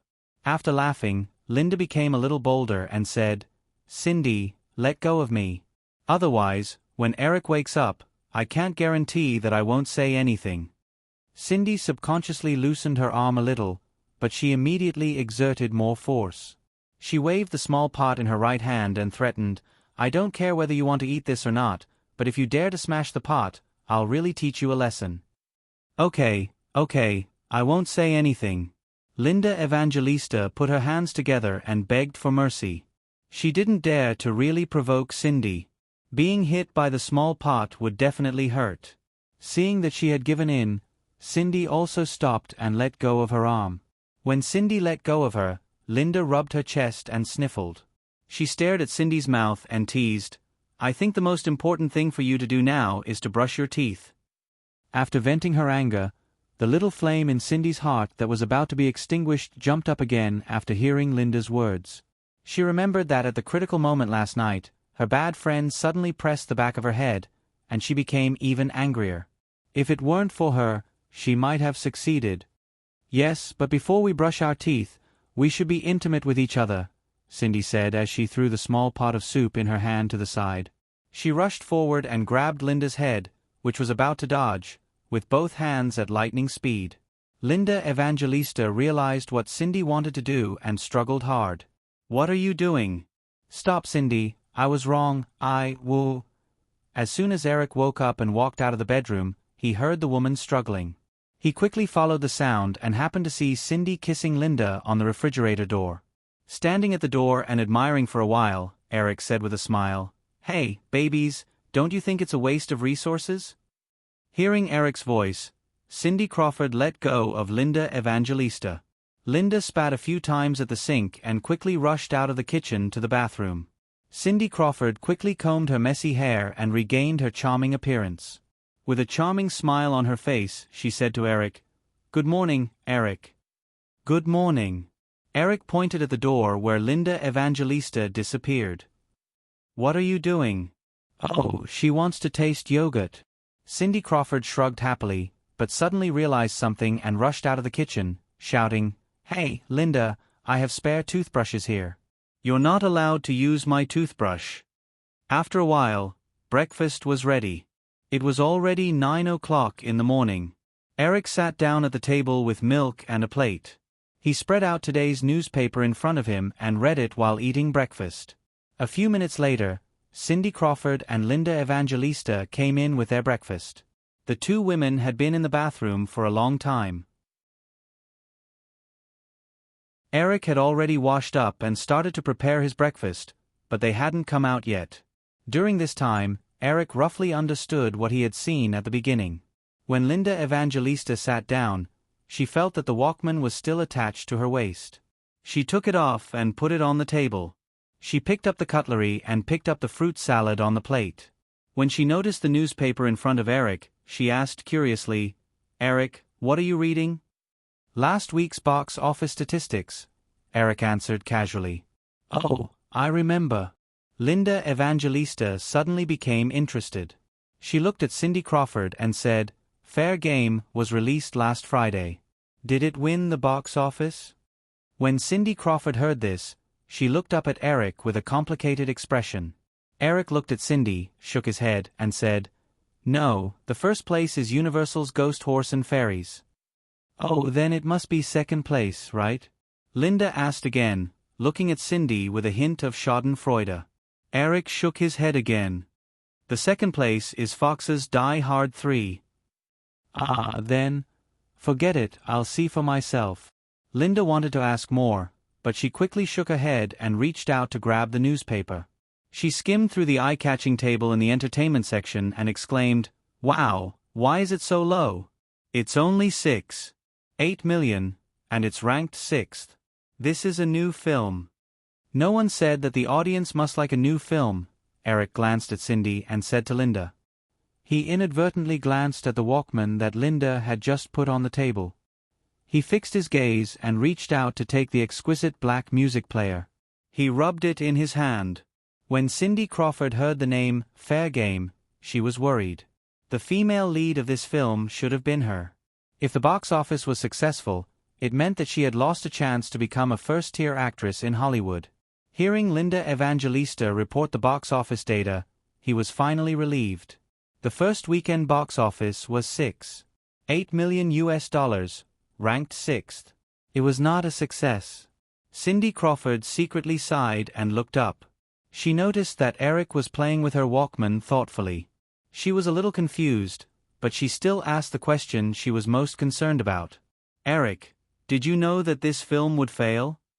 Eric's gaze did not leave the Walkman. He shook his head and said casually, "I'm not that amazing. It's just that after Joe Silver told me about this project, I felt that there was a big problem with the script. I heard that they made a lot of adjustments to the project, so the result now has nothing to do with me." "How can it have nothing to do with you? Claudia Schiffer is the female lead," Linda said. "I heard that you helped her get it." Eric said, "Claudia doesn't lack film contracts. She doesn't need me to help her get it. It's just that Warner offered a higher price." Then it's terrible now.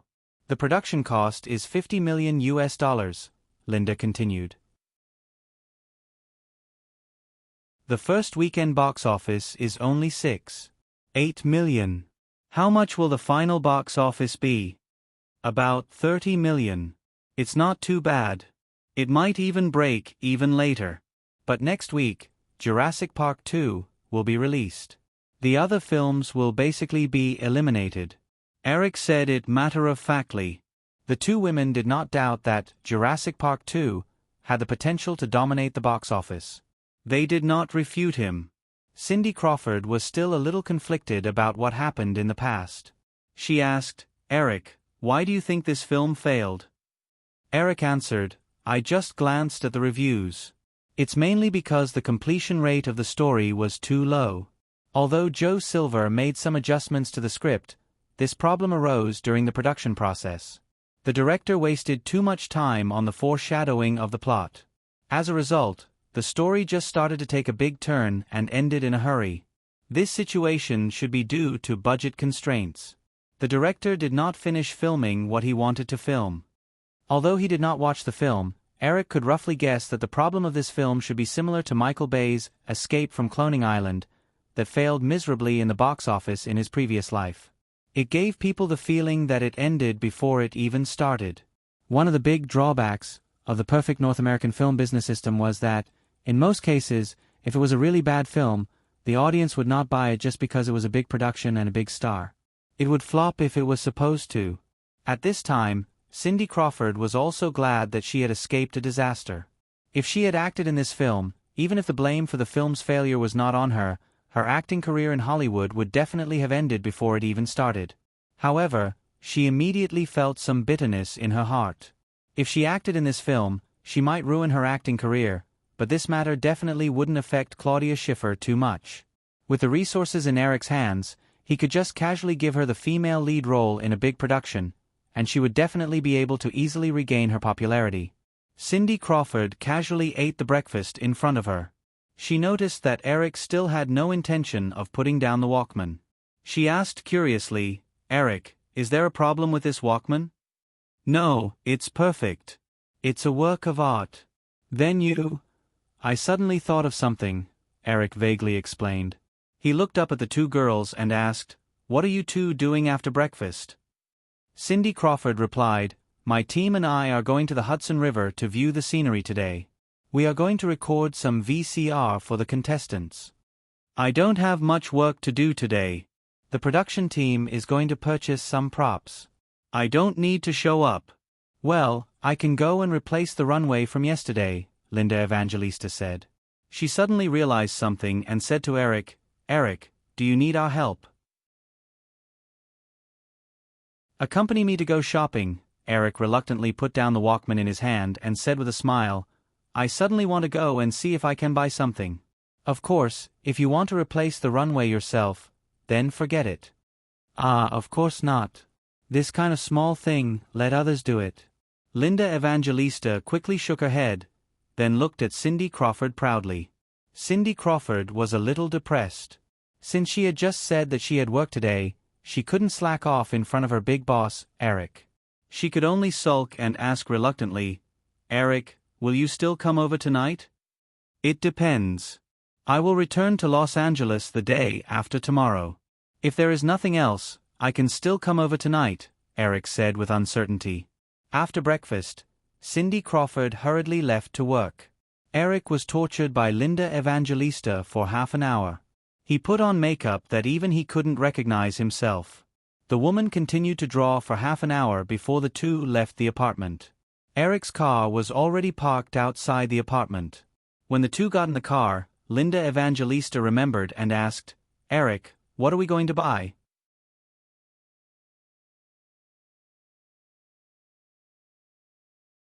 Chapter 722. I don't know what to buy. Let's see when we get there. Eric touched his hair that was messed up by Linda Evangelista and asked the driver in the front seat, "Is there a Best Buy nearby?" Carter Moan was on break recently. The driver was another bodyguard in Eric's security team. He happened to be a New Yorker. When he saw Eric's sudden change in appearance, He even suspected that the boss had been replaced. When he heard him speak, he confirmed it and said, "There is one on 5th Avenue, next to Bryant Park. Let's go there." Eric nodded and told the driver to drive. Best Buy was the largest retail chain of electronic products in the United States. Linda remembered the Walkman that Eric fiddled with during breakfast and knew that it should be related to this matter. It was already past working hours, but the road was not crowded at all. The car took less than 10 minutes to arrive at the Best Buy store near Bryant Park from the Upper East Side. Eric got out of the car with Linda. There was no parking space nearby, so he asked the driver to drive away. It was a working day, so there were not many pedestrians on 5th Avenue. However, after the car left, the two people standing on the side of the road still attracted the attention of some pedestrians. It was not that Eric and Linda were recognized. Linda's exquisite makeup skills made Eric unable to recognize himself. The main reason for the attention was that the contrast between the two people's images was too big. Eric's hair was messy at this time. His originally handsome face looked young and mediocre after Linda's makeup. He was originally 25 years old, but now he looked like he was in his early 20s. Because he did not have a change of clothes today, his light gray shirt was slightly wrinkled, and he looked like a slovenly college student. On the other hand, Linda, who was beside him, had her hair tied up in a bun. She wore large sunglasses and flaming red lips, looking gorgeous. The black knee-length dress tightly wrapped around her exquisite and slender body. She held a Prada bag in her hand, and a decorative fur vest was draped over her shoulders, adding to her aristocratic temperament. More importantly, this woman was wearing stilettos. Her figure was already about the same as Eric's, and now, in terms of height and temperament, she completely outshone Eric. Noticing the envious and slightly disdainful gazes of the passers-by, Eric looked at the woman beside him who looked like she had succeeded in her prank. He smiled and said, "Are you very proud now?" Thinking that Eric was angry, Linda hurriedly held his arm intimately and said with a smile, "I also want to wear the same makeup as you, but I don't look like you." Eric didn't believe her words, but he didn't feel much about it. He had lived 2 lives and stood in his current position. The opinions of others wouldn't affect him much. Letting Linda fall on him, Eric pushed open the glass door of Best Buy and walked into the store. The hall was full of large household appliances. Looking at the schematic diagram of the distribution of goods, he walked in with Linda and said, "Do you know, our current situation is very similar to a certain atmosphere of the European palace era?" Linda, like Eric, ignored the gazes of the people around them and asked, "What is it?" At that time, it was very popular for European noblewomen to keep talented young men as lovers.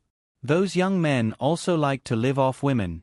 Linda laughed and said, "I've never heard of it. You must be making it up, haha." "Of course not.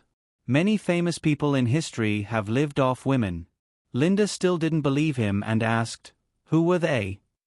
Eric thought for a moment and said, "Rousseau." Linda nodded. "I think I've heard of him. Balzac." Linda's little face under the sunglasses was surprised. "Wow, really?" Eric nodded. "And Tchaikovsky." Linda's mouth was slightly open, and her face was full of disbelief. A moment later, she seemed to suddenly get into character, and waved the Prada bag in her hand. "Little Eric, pick whatever you want. I'll buy it for you." Linda seemed to be a little excited and forgot to lower her voice. The few customers and waiters in the store had already noticed this very incompatible couple. When they heard this, another wave of disdainful looks were thrown at Eric. Passing through the area, Eric happened to see the Apple brand counter, so he led Linda over. After roughly browsing, Eric wasn't interested in the retro-looking Macintosh and PowerBook. The laptop he often used now was an IBM ThinkPad. Without Steve Jobs, the design of Apple products could only be described as terrible. However, something that looked like a tablet caught Eric's attention. He signaled the salesperson in front of him, who was peeking at Linda from time to time, to take the tablet out of the counter. Eric roughly played with it and saw the Newton logo on it. He then remembered that this should be the early Newton tablet of Apple. The salesperson looked at Eric clumsily fiddling with the tablet in his hand. He even used his fingers to swipe on the screen. The salesperson didn't hide the disdain in his eyes. He was even more annoyed that this guy had hooked up with a beauty like Linda. He deliberately watched Eric use his fingers to swipe on the screen in vain for a while before he handed over the stylus and said in a stiff tone, "Sir, this tablet needs a stylus." "Oh, I forgot about that," murmured Eric. He picked up the stylus and wrote and drew more smoothly this time. This is Apple's latest Newton MP110 series. It has an advanced handwriting recognition function and is very suitable for high-end business people. The price is $799. The salesperson deliberately emphasized the price of $799. For most ordinary people, $799 was definitely not cheap. Compared to the simple functions of the tablet, it could even be described as a luxury item. However, to his disappointment, Eric didn't have any reaction at all. Linda, who was wearing sunglasses, raised her eyebrows slightly and a mischievous smile appeared on her face again. Eric tried out the notepad, memo, calendar, and other functions on the tablet before he looked up and asked the salesperson, "What is the screen material of this machine?" "What?" The salesperson was stunned. "I mean, what is the touch screen material of this machine, STN or TFT?" The salesperson finally understood, but he couldn't answer. He noticed the smile on Linda's face and said, "I'm not too sure about this." Eric asked again, "What type of battery is it?" The salesperson knew about this and said, "It uses the latest lithium-ion battery developed by Sony. The capacity is more than twice that of the mainstream NIMH batteries." "Oh," Eric nodded and continued to ask, "How big is the storage capacity, and what type of memory chip is used?" The salesman was once again left speechless. He felt that Eric was purposely making things difficult for him, so he angrily said, "Mister, I'm just a salesman, not an engineer. Please don't make trouble here, okay?" Before Eric could say anything, Linda said, "Hey, you don't know anything and you're still a salesperson. Be careful or I'll complain about you." The salesperson put on a fearless expression and said, "Madam, please don't show your fake Prada in front of me. My girlfriend also has a similar handbag. She bought it from an authentic store. Your handbag is obviously fake. I even suspect that you two are scammers. If you continue to make trouble, I'll call the security." The handbag in Linda's hand was a limited edition handbag. It was very different from the handbags sold in the store. She didn't expect that it would be fake. She was speechless and turned to look at Eric with a look that said, "I can't help you." Eric shrugged slightly. He was too lazy to be nosy. When he was about to leave with Linda, a middle-aged man wearing glasses walked over and asked the salesperson, "Jack, what happened here?" The salesperson named Jack immediately began to complain in a low voice. The middle-aged man waved his hand and asked him to leave. He turned his head and was about to say something to Eric and Linda when he saw Eric's expression. He narrowed his eyes and looked carefully. He still wasn't sure, but he didn't dare to be negligent. He said, "Sir, I'm the manager of this store, Ritter Jackman. You can call me Ritter. Can I serve you?" "Sure." Eric smiled and walked to the counter. He picked up the Newton tablet and asked the question. Ritter Jackman wasn't as ignorant as the salesperson. He smiled and answered, "This tablet uses the latest TFT LCD screen. It has 1 M RAM and 4 M storage. It uses Toshiba's flash memory chip. Do you have any other electronic products that use flash memory technology?" "Of course. The mobile phones, digital cameras, computers, and other products all use this technology." Eric asked again, "What's the maximum storage capacity of this chip?" Ritter Jackman thought for a while and said, "The maximum storage capacity should be the CF memory card developed by Shandy. This is a product launched by Shandy last year. It's mainly used in digital cameras. The maximum storage capacity is 16 M. Sir, if you're interested, I can take you to have a look. 16 M could only hold 4 MP3 songs at most." Eric was disappointed, but he still wanted to take a look. So he said, "Let's have a look. Also, prepare 5 of these tablets for me. I'll take them away later." Linda was puzzled. "Eric, why are you buying so many?" Eric smiled and said, "To give them away." Linda was still at a loss. Instead, it was Ritter Jackman who raised his eyebrows slightly. He acutely noticed that although the man and woman in front of him looked like a noblewoman and a coachman, that wasn't the case at all. His guess became more and more certain. Instructing the salesperson at the counter to prepare Eric's things, Ritter Jackman patiently led Eric to the digital camera area with a constant smile.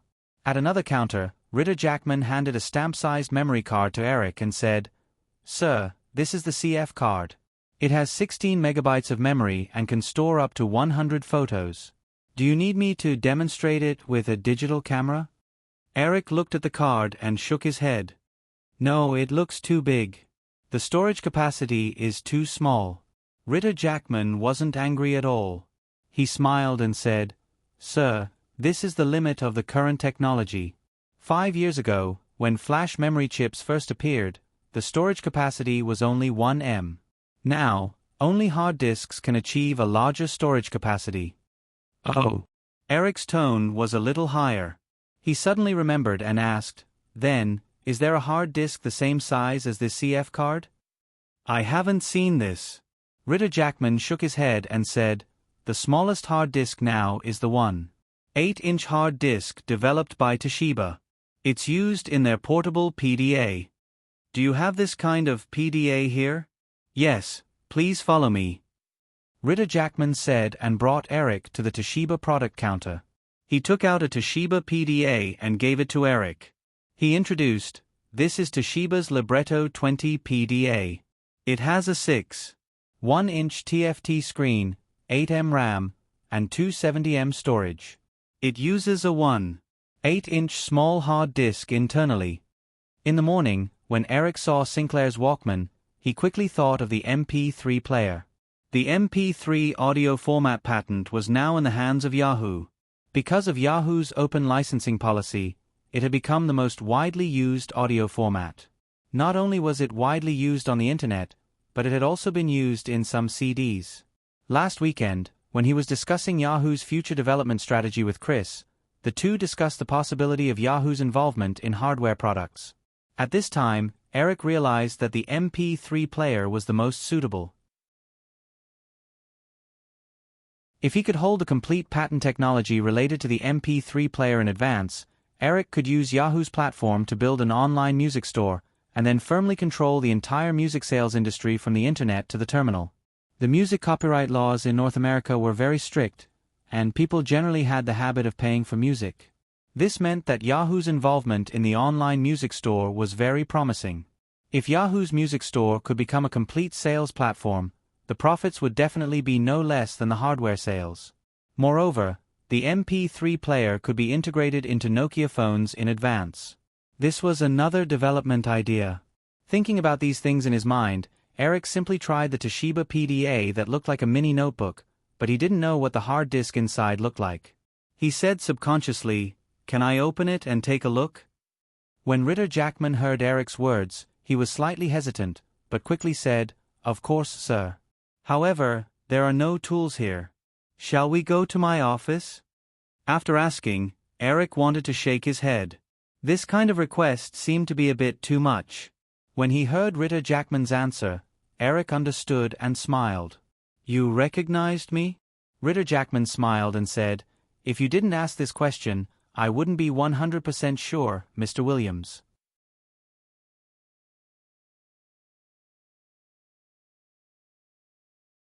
Chapter 723. In an office above the Best Buy store, the expensive Toshiba PDA had been dismantled into scattered parts. Eric looked at the credit card-sized Toshiba HDD in his hand and said to Ritter Jackman, 1.8 inches, it shouldn't be that big. I think this HDD is at least 4 inches. With Eric's identity exposed, Ritter Jackman became even more respectful. He patiently explained, "Mr. Williams, the size of the HDD doesn't refer to the external package, but the diameter of the internal disk." As Ritter Jackman spoke, he took the HDD from Eric's hand and skillfully opened the back cover with a dismantling tool. He showed Eric the silver disk inside the HDD, which was slightly bigger than a coin. He said, These aluminum discs have countless fine magnetic particles attached to them. Through the operation of the magnetic head, they are arranged to represent zeros and ones to record data. Linda Evangelista had been very quiet as a listener. Hearing Ritter Jackman's concise description, she said in surprise, "That's amazing. I just heard you guys talking about the CF card. This one has a capacity 10 times larger than that. Doesn't that mean it can store more than 1,000 photos?" Ritter Jackman was very pleased with the reaction of the beautiful Linda. He smiled and said, "According to the current mainstream digital cameras, it can store about 1,600 photos." Linda asked, "Then why do digital cameras use the CF card with a very small storage capacity, and not this HDD?" Ritter Jackman said, "This involves too many factors, such as technology, cost, market positioning, and even the company's strategic considerations. For example, if I were the CEO of Kodak, I would try my best to limit the appearance of digital cameras that use hard disk storage technology. Although Kodak produces photographic equipment, more than 70% of their turnover comes from the film business. The appearance of large-capacity digital cameras is simply a disaster for this company." Eric took back the HDD again and continued to think about the MP3 player. Hearing Ritter Jackman's words, he remembered the news of Kodak's sudden collapse in his previous life. He nodded approvingly, a little surprised that Ritter Jackman had such foresight. In fact, Eric's current identity was more inclined to be the guardian of the old order. According to his position as a major shareholder of Firefly Media Group, it was in his own interest to prevent the emergence of new media and new technology. However, Eric knew that if he really did that, he would eventually be eliminated from the market. In Feng Yu's previous life, Sony's ending was the best example. At the beginning of the MP3 era, Sony's technology and music copyright resources far exceeded Apple's. However, they were losing ground in the MP3 market. The main reason was that Sony was hesitant to give up on the Walkman and enter the MP3 industry. They even tried to use Sony's strong position in the music industry to stop the development of MP3 and internet music sales. The result of this reversal was that the once dominant music player industry was completely squeezed out of the market in just a few years. Eric knew that if he brought out the MP3 player plan, he would definitely be boycotted by the major music companies in the future. Even the internal music department of Firefly Media Group would criticize him. However, if he didn't do that, it meant that this market would be handed over to an outsider. At that time, he would be even more passive. After shopping at Best Buy for 2 hours, Eric left with 2 full boxes of what looked like antiques from a futuristic point of view, but were now using the most advanced technology. Eric didn't go back to Cindy's apartment. Instead, he brought Linda to his residence on 6th Avenue. After a simple lunch, Eric started to organize the goods he bought in the morning. Linda walked around the luxurious duplex apartment overlooking the entire Central Park. She smacked her lips as she went downstairs. She saw Eric playing with a brick-like IBM mobile phone in the living room filled with electronic products. Occasionally, he would even type on his laptop. She came over and asked curiously, "Eric, this mobile phone is so big. Do people still use it?" Eric was holding an IBM Simon mobile phone in his hand. When he first saw this device, Eric was a little surprised. Although the size of this device was far larger than the mainstream mobile phones that had shrunk to the size of a palm, it was completely operated with a touchscreen. In addition to making calls, it also provided notebooks, memos, and a perpetual calendar. It was basically a smartphone, and it was very likely to be the world's first smartphone. It was 1995 now. This point once again proved that technology was never a problem. Strategy was the problem. If IBM in Lou Zhou's previous life could have used this strategy to continue their research, then Apple wouldn't have had a problem. Eric waved the IBM Simon in his hand and asked Linda, "If this phone was shrunk to the size of our palm, would you be willing to use it?" Linda took the phone and shook her head. "I'm not interested. It's just a phone. It's fine as long as it can make calls. These memos and notebooks are useless. Who would spend $1,000 on something that can be done with a notebook that costs less than 10 cents? Eric smiled and nodded. From Ritter Jackman in the morning, Eric learned that this bulky IBM mobile phone, Apple's Newton tablet, Sony's notepad, and Toshiba's PDA all had very poor sales. The reason was similar to what Linda said. These seemingly high-end electronic products had very simple functions and didn't have much market potential. Then let's make another hypothesis. Eric picked up the Newton tablet and said, "If you can use this tablet as an e-reader and can store a few hundred books, would you be willing to buy it?" "I don't like to read," Linda shook her head and said, "but as long as the price isn't too expensive, people who like to read should be willing to buy it." Well, the promotion failed. Eric smiled, put down the Newton tablet, picked up the Toshiba small hard disk, and said, "According to the MP3 audio format developed by Yahoo, this hard disk can store more than 50 songs. If the technology develops for a few years, it won't be a problem to store 100 or 200 songs. Then, if there is such a music player the size of a cigarette box that allows you to put hundreds of songs into your pocket at one time and listen to it anytime and anywhere, would you buy it?" "Of course I'm willing." Linda nodded and pointed at the electronic products scattered all over the room. "Eric, did you buy these things to develop the music player you mentioned?" "Yes." Eric nodded. He bought these expensive but not practical electronic products mainly because he wanted to understand the current technology level of the LCD screen, flash memory, hard drive, lithium-ion battery and other major components in the electronic field. He wanted to know if some of his ideas were feasible. Although the development of flash memory capacity hadn't reached the level of manufacturing practical MP3 players, and the micro-hard drive technology that was the main storage medium of MP3 players didn't appear in his previous life, but with the small hard drive and lithium-ion battery technology, developing an MP3 player the size of a cigarette box wasn't a problem. Although it wasn't as small as the chewing gum in his previous life, it was definitely more advanced than Sony's Walkman. Also, Eric's main purpose was to get hold of the complete patent technology of the MP3 player. This way, in the Western society where patent rights were strictly protected, at least there wouldn't be a situation like in his previous life where the ownership of patents was unclear and confusing, which led to many manufacturers rushing to produce MP3 players. Eric spent the whole afternoon dismantling most of the electronic products he bought into a pile of expensive parts. He also compiled a detailed memo on the development of e-readers, MP3 players, and even smartphones. It was already dusk when Eric came out of his work. Eric wanted to send this memo to Yahoo's executives and Nokia's Yoma Alala. But he remembered that Chris told him a few days ago that Microsoft wanted to poach people from Yahoo.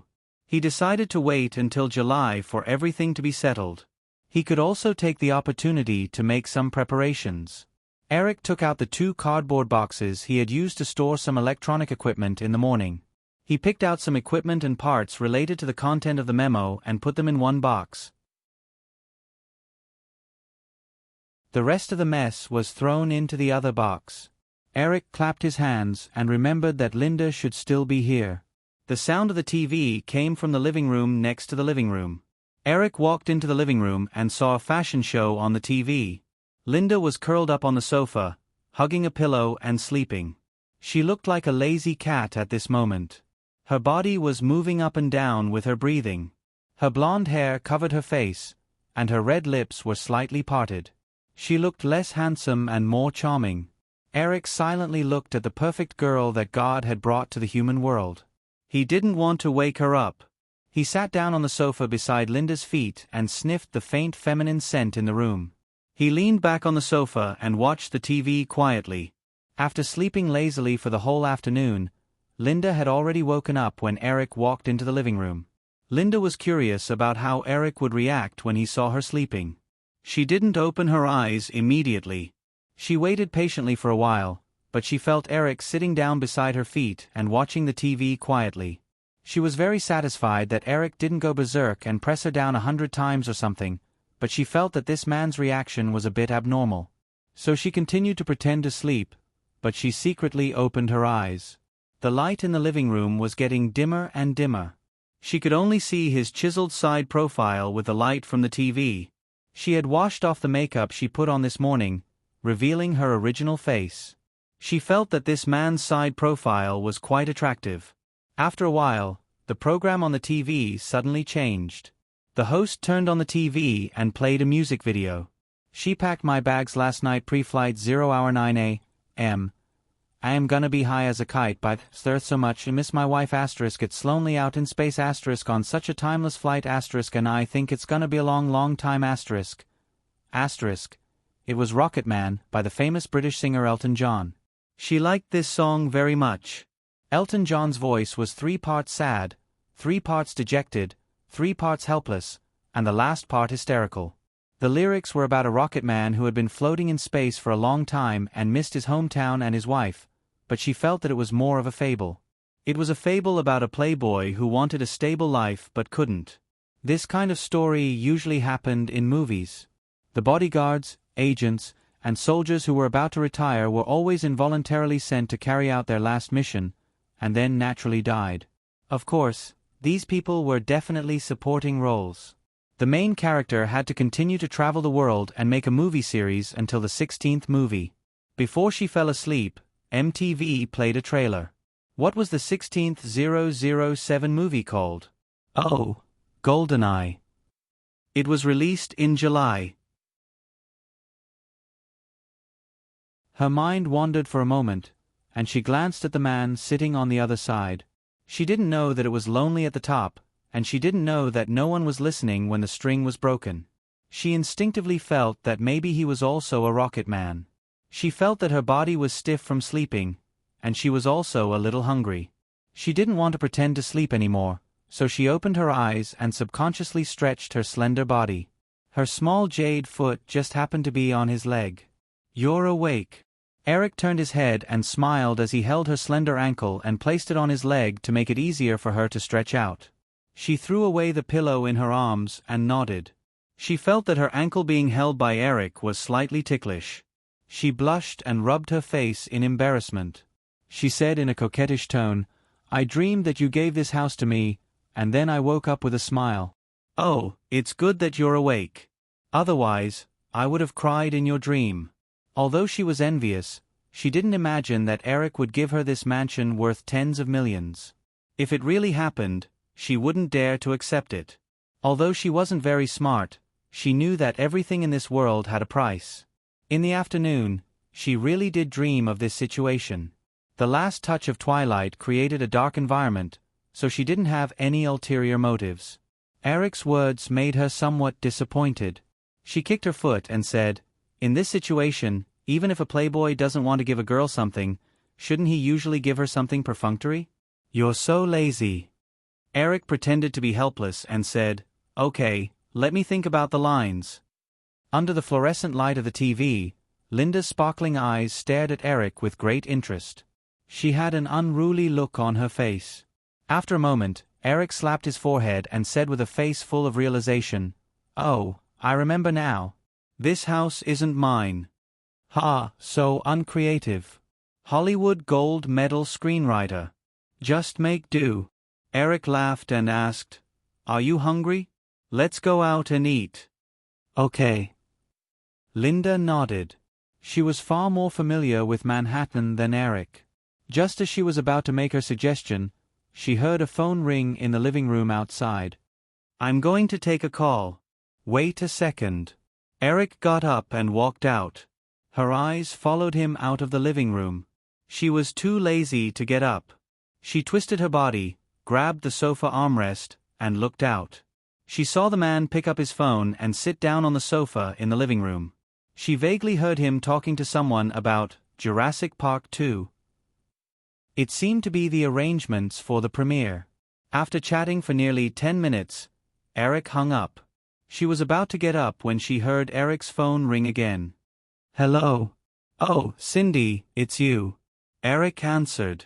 He felt her head poking out and waved at her. She smiled and could roughly guess Cindy's intention. She retracted her head and was too lazy to listen. Suddenly, she remembered his tone when he was talking to someone about work. It was serious, and meticulous. What about her? She came from a good family and didn't have any pressure. When she grew up, she was too lazy to study and became a model. She started at the age of 16. 14 years. Step by step. Life seemed to be very simple. Work. Play. Don't wake up without $10,000 a day. Get married too early. Meet the wrong person. Don't want to make do anymore and divorce. Can't stand the boyfriend and break up. Follow your heart. It was boundless. She suddenly realized that she was the Rocket Man. No wonder she liked Elton John's song. He listened to the voices outside and continued to chat with Sinclair in a gentle tone, appearing to be very patient. Perhaps, although he was also floating in space, he was controlling everything, like the pilot of the space shuttle.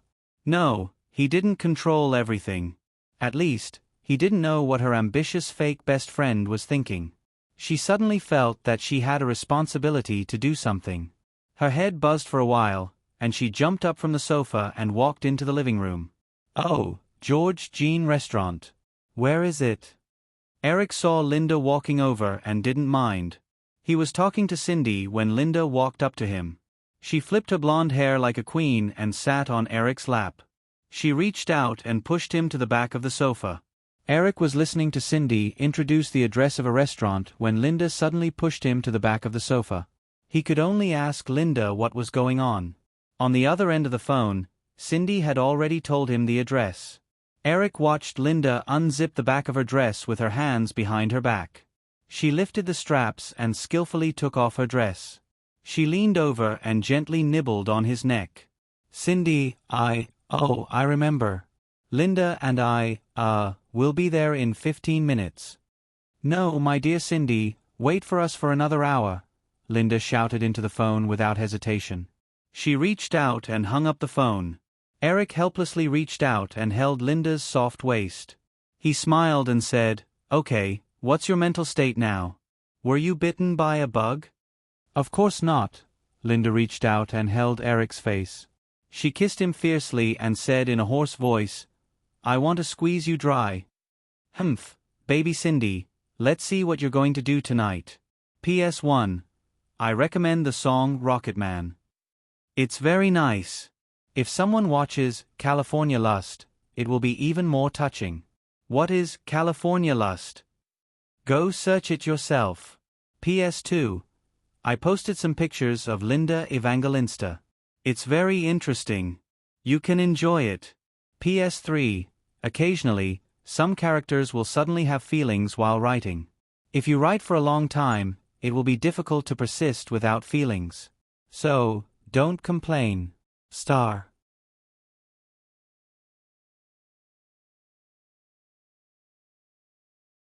Chapter 724. For Hollywood, the 1995 summer season began with the release of Die Hard 3 on May 19th. But since the trailer of Jurassic Park 2 officially appeared at the Super Bowl at the beginning of the year, the eyes of the global media and fans were focused on this long-awaited blockbuster. June 2nd, the day Jurassic Park 2 was released, it became the official beginning of the summer season in the hearts of most ordinary people.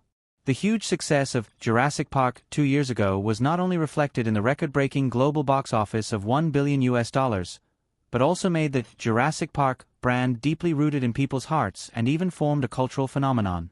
Although it was difficult for the Jurassic Park series to reach the heights of Star Wars in the 1970s due to the gradual rise of CG special effects films, the potential commercial value of its brand still reached billions of US dollars.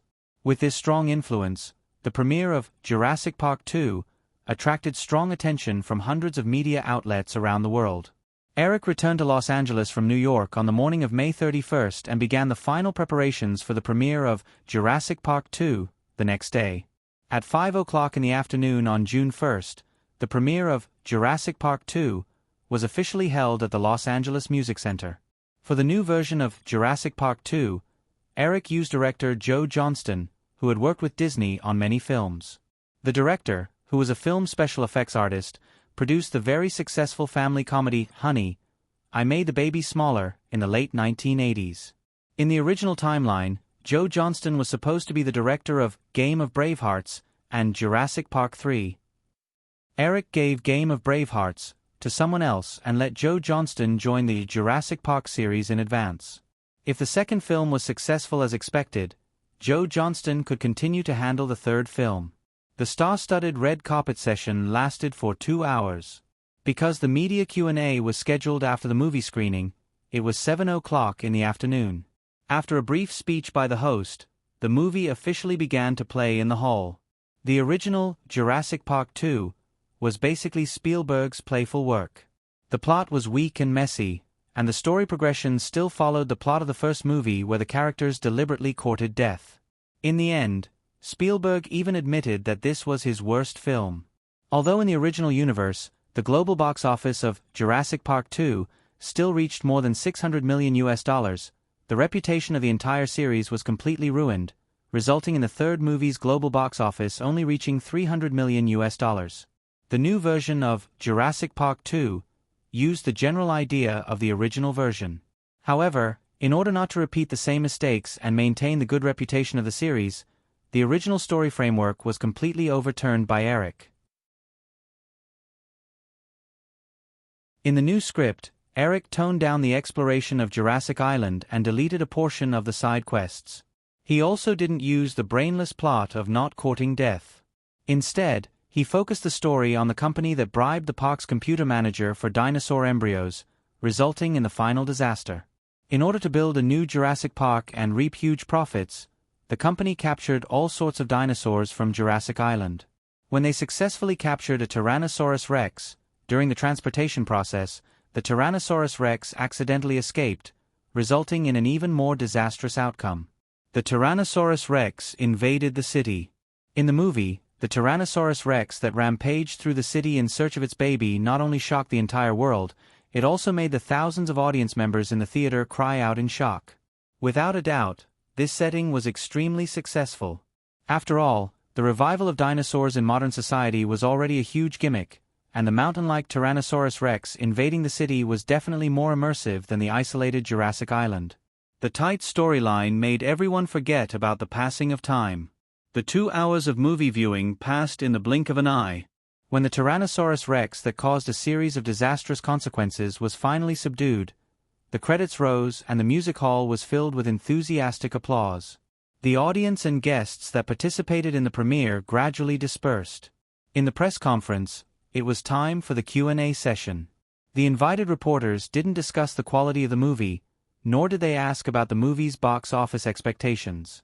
Instead, they all used the first opportunity to ask a question that they had been holding back for more than a year. Mr. Williams, I'm a reporter from the Seattle Daily. First of all, I want to say that this is an excellent sequel, but we still don't understand why you gave up on directing the Jurassic Park series? In the press conference hall, a female reporter who was lucky enough to get the chance to ask a question stared at Eric and couldn't wait to ask. Eric took the microphone from the person next to him. With a faint smile on his face, he said, I know everyone has been curious about this question for a long time, but my answer is not much different from Firefly's previous announcements, and I don't mean to be perfunctory. On the one hand, I don't like to repeat a certain work. On the other hand, and the most important reason, is that I'm too busy right now. It's difficult for me to separate a few months to fly overseas to shoot a movie. Mr. Williams, does this mean that you won't personally shoot movies in the future? Before the microphone was taken away, the female reporter asked again quickly. Eric thought for a moment and said, to be honest, the first film, Jurassic Park, 2 years ago was the peak of my personal career. If a person has done something to the extreme, it is absolutely difficult for them to continue to do it with passion. Will I continue to shoot the next film? The answer is yes, because I'm still very young and have a lot of time. But when the next film will start, even I don't know. The microphone was passed to another reporter. The other person said, Mr. Williams, I'm a reporter from the New York Times. Excuse me, under what circumstances will you continue to produce the next film? There are too many. For example, projects that I think can break through my limits, or scripts that arouse my strong interest. Of course, there is another situation. A friend once joked that I'm like a chef who runs a restaurant. If the chef is absent for some reason, I can replace him at any time. In fact, if Firefly's project needs me, I can also do it at any time. Do you mean that you can direct any kind of movie project under Firefly? Faced with this small trap, Eric shook his head slightly and smiled. Oh, I'm not sure about this, but you can go back and look at the types of films I've produced over the years. There was a burst of laughter in the audience. A moment later, another reporter asked, "Mr. Williams, I'm a reporter from the Hollywood Reporter. Excuse me, the films you directed have achieved commercial success that others can't achieve. When do you plan to compete for the Best Director Oscar?" Eric wanted to ask, if you were already the President of the United States, would you still care about the Boy Scout Award? However, if he answered like this, the media would definitely interpret it as Eric Williams openly despising the Academy Award.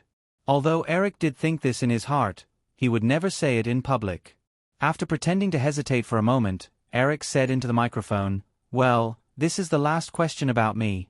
If the next question has nothing to do with Jurassic Park, I won't answer anymore. Then, to your question, my answer is that this will definitely be a very long story." Everyone in the audience was stunned for a moment, then realized that Eric's words were secretly mocking the Film Academy. They all laughed. As everyone knew, Eric was only 25 years old. In the more than half a century of Oscar history, no director had won an Oscar before the age of 30.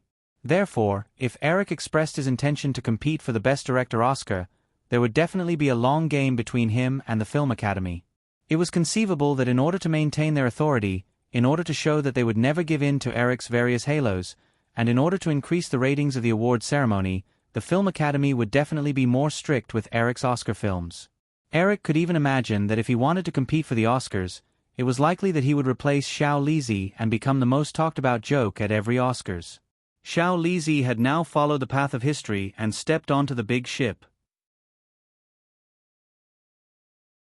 Therefore, the matter of creating jokes for the fans would be left to him.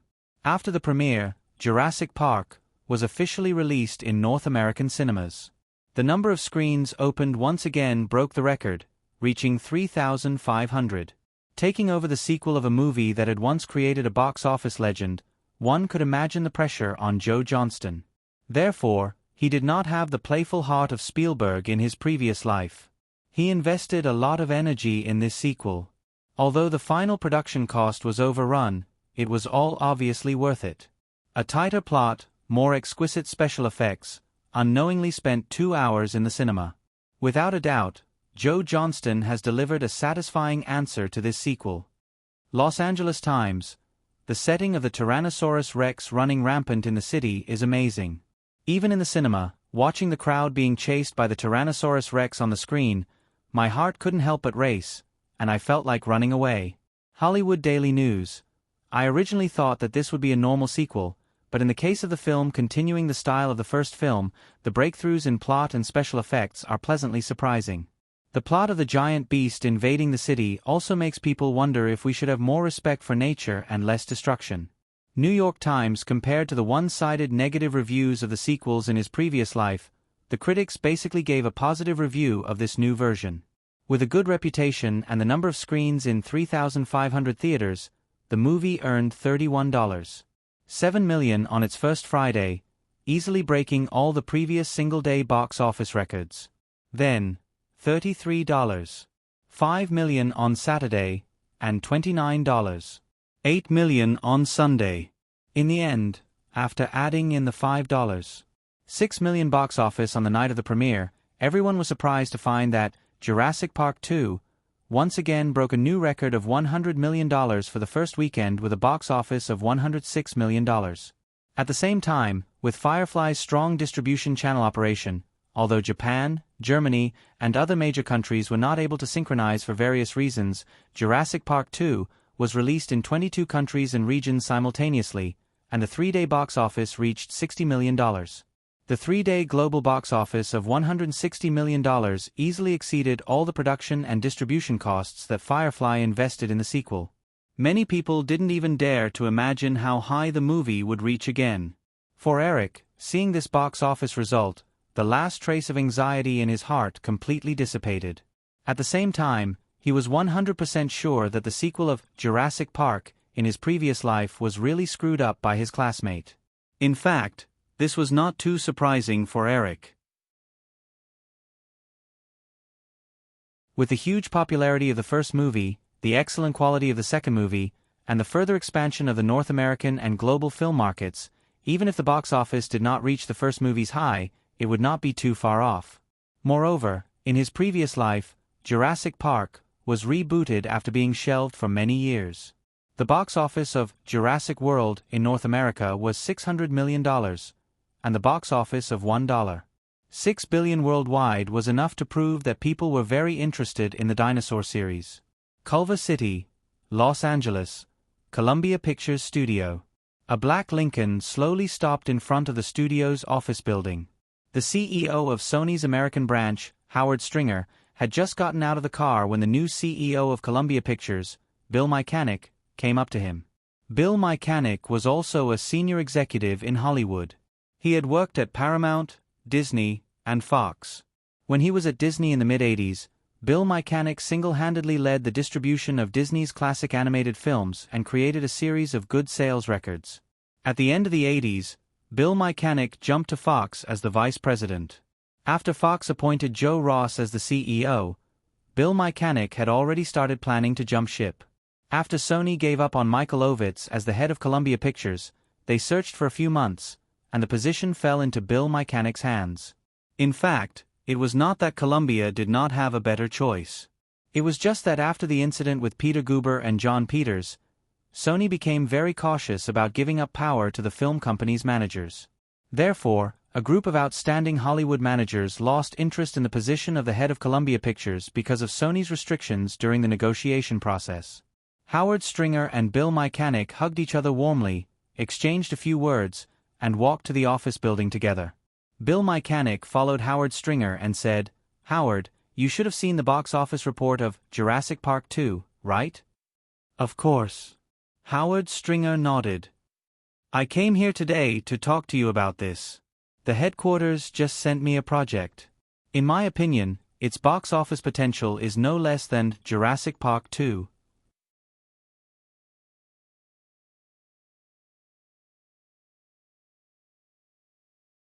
Chapter 725. Bill Mechanic brought Howard Stringer to his office. As soon as he sat down, Howard Stringer took out a document from his briefcase and said, "Bill, take a look at this first." Bill Mechanic took it and opened it. The first thing he saw was a picture of a dinosaur-like monster with scales all over its back. Bill Mechanic blurted out without thinking, "Godzilla?" "Yes, Godzilla," Howard Stringer nodded and took the coffee from Bill Mechanic's secretary. He waved his hand to let the secretary leave and continued, "Yesterday, Mr. Choi contacted me and sent me this information. Sony's headquarters has started to contact Toho and will soon get the authorization. He hopes that we can use Hollywood's most advanced CG special effects technology to bring this monster to the big screen. Since the first Godzilla special effects movie appeared in 1954, the image of this monster, which was born out of the nuclear fear in Japan, had spread all over the world and gathered a lot of popularity. In addition to the more than 20 Godzilla movies produced by Toho, Godzilla comics, animations, toys, and other products all over the world were endless. The image of this monster even had a huge impact on many movies involving giant monsters. Bill Mechanic understood that Sony's top management must have been stimulated by the box office explosion of Jurassic Park 2, so they came up with the idea of making a CG special effects version of Godzilla on a whim. Since it was based on the Jurassic Park series, the budget of this project would definitely not be less than $100 million. However, if this project was started, it would conflict with his development strategy for Columbia. After pondering for a moment, Bill Mechanic asked, "Howard, what is Mr. Choi's specific plan for this project? You know, Columbia's current situation is not very good." "I know what you are worried about, Bill," Howard Stringer said with a smile on his face. "There is no problem with the budget. Mr. Choi said that as long as we can do this project well, Sony is willing to bear a production budget of $150 million and will spend $50 million for distribution. He hopes that the first movie will be famous and then make it into a series like Toho." When Bill Mechanic heard Howard Stringer's words, he didn't feel happy at all. If Sony were to spend $200 million on this project, then the global box office sales would have to reach at least $500 million to break even. Although 2 years ago, Jurassic Park had pushed the highest Hollywood box office record to $1 billion, Bill Mechanic, who had been in Hollywood for 20 years, knew very well that even with the expansion of the global box office market, it was definitely not an easy task to make a film with a global box office of $500 million. Last year's Hollywood film market could be described as brilliant compared to the past, but in the whole year, there were only 6 films that exceeded $500 million at the global box office. Bill Mechanic could imagine that if this $200 million project failed again, Sony's confidence in the movie business would be destroyed. They might even withdraw from Hollywood like Panasonic. Every time a big movie company changed hands, it meant a change in management. At that time, as the CEO, his future would be uncertain. After hesitating for a while, Bill Mechanic said, "Howard, when I joined the company, I said that if Sony wants to operate the movie business in the long term, in the next few years, they should focus on producing low and medium budget movies. Through this conservative management strategy, they can steadily repair Columbia's production and distribution system that was on the verge of collapse. At that time, you and Mr. Choi agreed with my idea. Why should we take the risk now?" Howard Stringer explained patiently, "Bill, Mr. Choi's original words were that Sony wants Columbia to have a very representative movie series. Howard, I just think this decision is too stupid. They should know what it means if this project fails. Also, if the Japanese want to maintain their image, Men in Black and Game of the Brave should be enough." Bill Mechanic shook his head and continued, "Howard, I think we should persuade Mr. Choi to give up this idea. Even if we want to do it, we should delay it for 2 or 3 years. We should wait for Columbia to recover before making any plans." Howard Stringer was from the media industry. He knew that Mr. Choi had appointed him as the CEO of Sony's U.S. subsidiary because he wanted him to revive Sony's entertainment business. Not only Sony's top management, even Howard Stringer himself was shocked when he saw the box office figures for Jurassic Park 2. Therefore, when Sony threw out the Godzilla project, Howard Stringer also felt that it was a good idea. However, he didn't expect to be rebuffed by Bill Mechanic before he could even say a few words despite having rushed over in high spirits. "Bill, we want to get rid of Men in Black and Game of the Brave. That's why we need to do this project alone. As long as we have our own ace movie series, we will no longer be controlled by others." Bill Mechanic still wanted to say something, but when he saw Howard Stringer's serious expression, he realized that it wasn't appropriate for him to continue arguing with his direct superior. He softened his tone and said, "Then Howard, we can do this project, but I think it's best to postpone it for a year. We all know the situation in Columbia. Because of Peter Guber, Columbia's production and distribution business has been in a semi-stagnant state since the second half of last year. Although it has improved in the past few months, if we can have another year. Bill, this is the decision of the headquarters.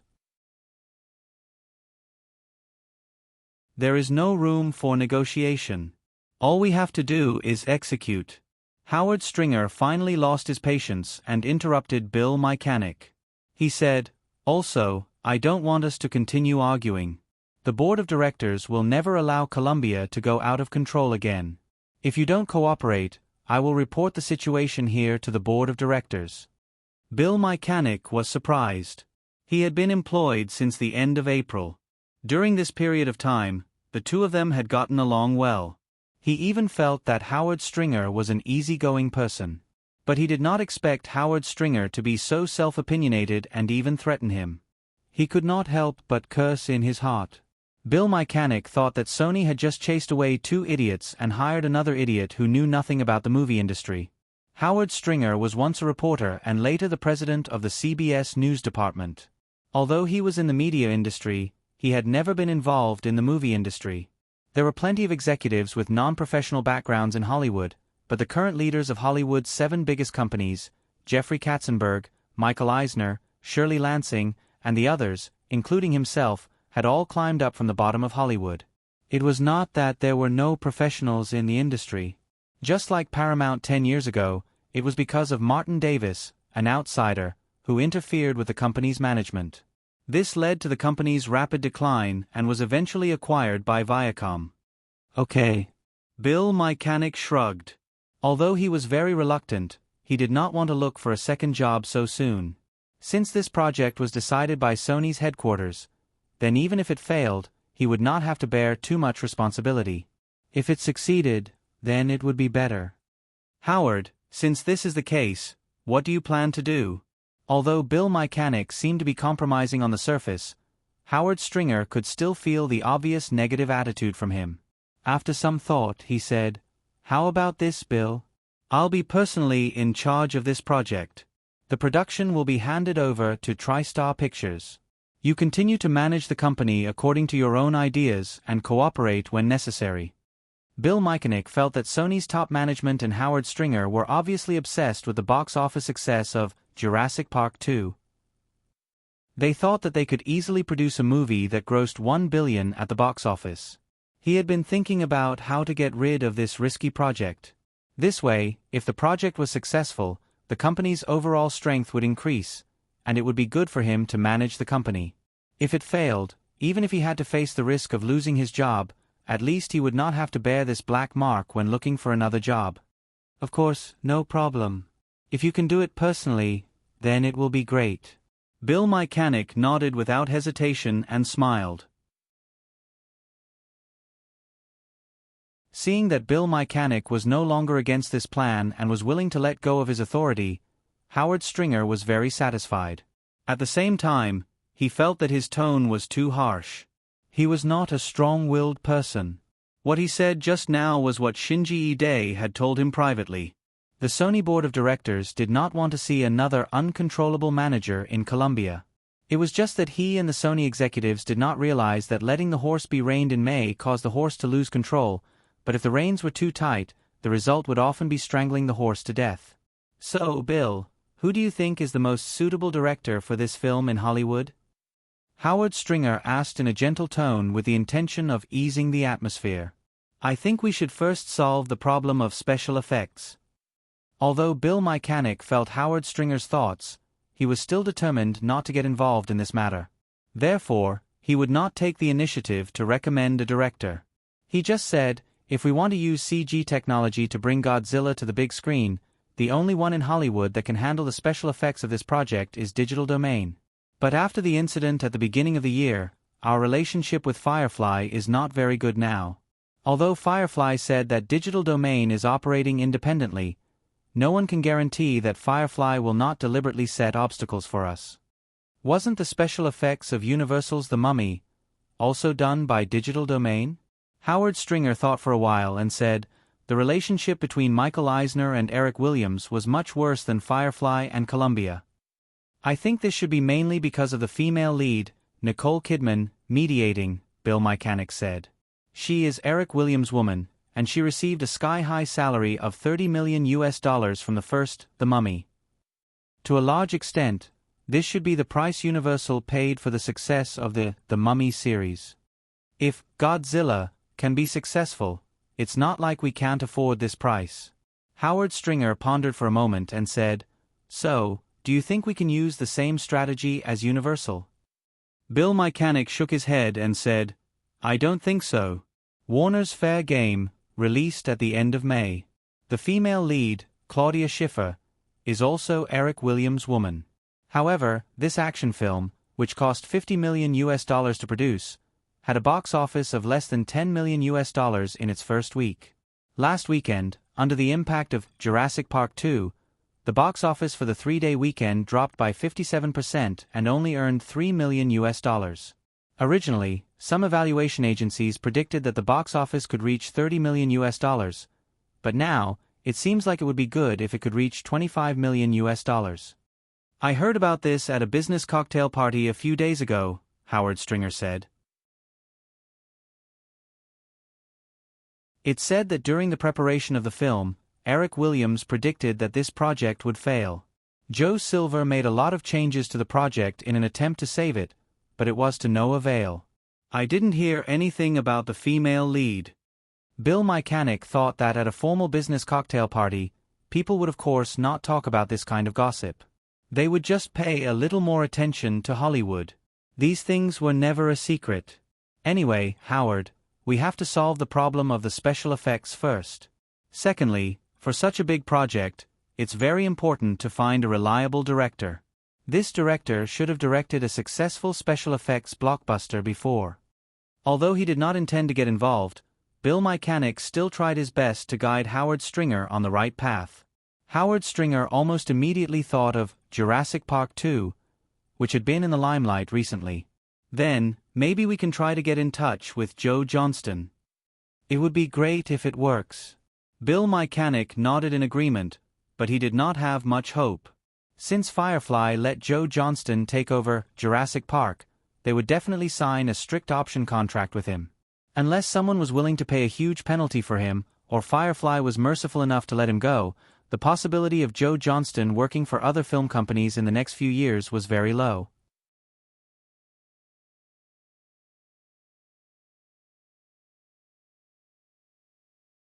Chapter 726. After a record-breaking box office of US $10.6 million in the first weekend, the one-day box office of Jurassic Park 2 slipped to the tens of millions. Although the box office fell by 60% compared to the weekend, the box office of the film in the first week would undoubtedly exceed the record high of US $140 million and easily reach the top of the 1995 box office list. Moreover, most box office agencies predicted that Jurassic Park 2 had basically locked in the top spot of the box office of the year. Under the dazzling brilliance of Jurassic Park 2, almost no one noticed that an artistic film called Forrest Gump was about to be released on June 9th. Although Forrest Gump had been unanimously praised by film critics during the early screening process, this praise made the few media who had paid attention to the film more pessimistic about the box office of the film. After all, the more the film critics liked, the more artistic the film was, and the worse the box office would be. In addition, if he had any expectations for the box office of Forrest Gump, Eric Williams would never allow Flower Pictures to set the movie's release date on June 9th. In the eyes of the media, this was equivalent to putting a completely defenseless little beast under the foot of a Tyrannosaurus Rex, and it would only end up being smashed to pieces. In order to avoid Jurassic Park 2, the other major film companies coincidentally scheduled the main summer release at the end of June and July. Time Warner even gave up the release strategy of the summer release at the end of May. They only used Fair Game, which had a poor box office, as cannon fodder. After the box office of Jurassic Park 2 came out on the first day, Eric put most of his energy into dealing with the company affairs that had accumulated during his time away from Los Angeles. However, although he had always been on the sidelines of the release of Forrest Gump, and let Drew and Amy Pascal do the work, in this world, perhaps he was the only one who was full of confidence in the box office of Forrest Gump. Although the film had accumulated a lot of good reviews during the early publicity period, Amy Pascal only prepared 1,500 screens for Forrest Gump in the end. Eric didn't object to this. As long as Forrest Gump caused a sensation like in his previous life, the box office was destined to go on a long run. The number of screens in the first week could even be just right to achieve the effect of hunger marketing. Because of the lack of presence, although Drew invited Eric and Spielberg to the premiere, and the director of Forrest Gump, Robert Zemeckis, was also a famous director who had produced blockbuster films such as Back to the Future and Roger Rabbit, but Forrest Gump was still quietly released in a lukewarm atmosphere. Fortunately, the male lead, Tom Hanks, and the director, Robert Zemeckis, had accumulated a good reputation through many outstanding films. Their box office appeal was still very good. Therefore, the box office of Forrest Gump on the first day of release in North American 1,500 theaters. When she told Eric, the box office of Forrest Gump.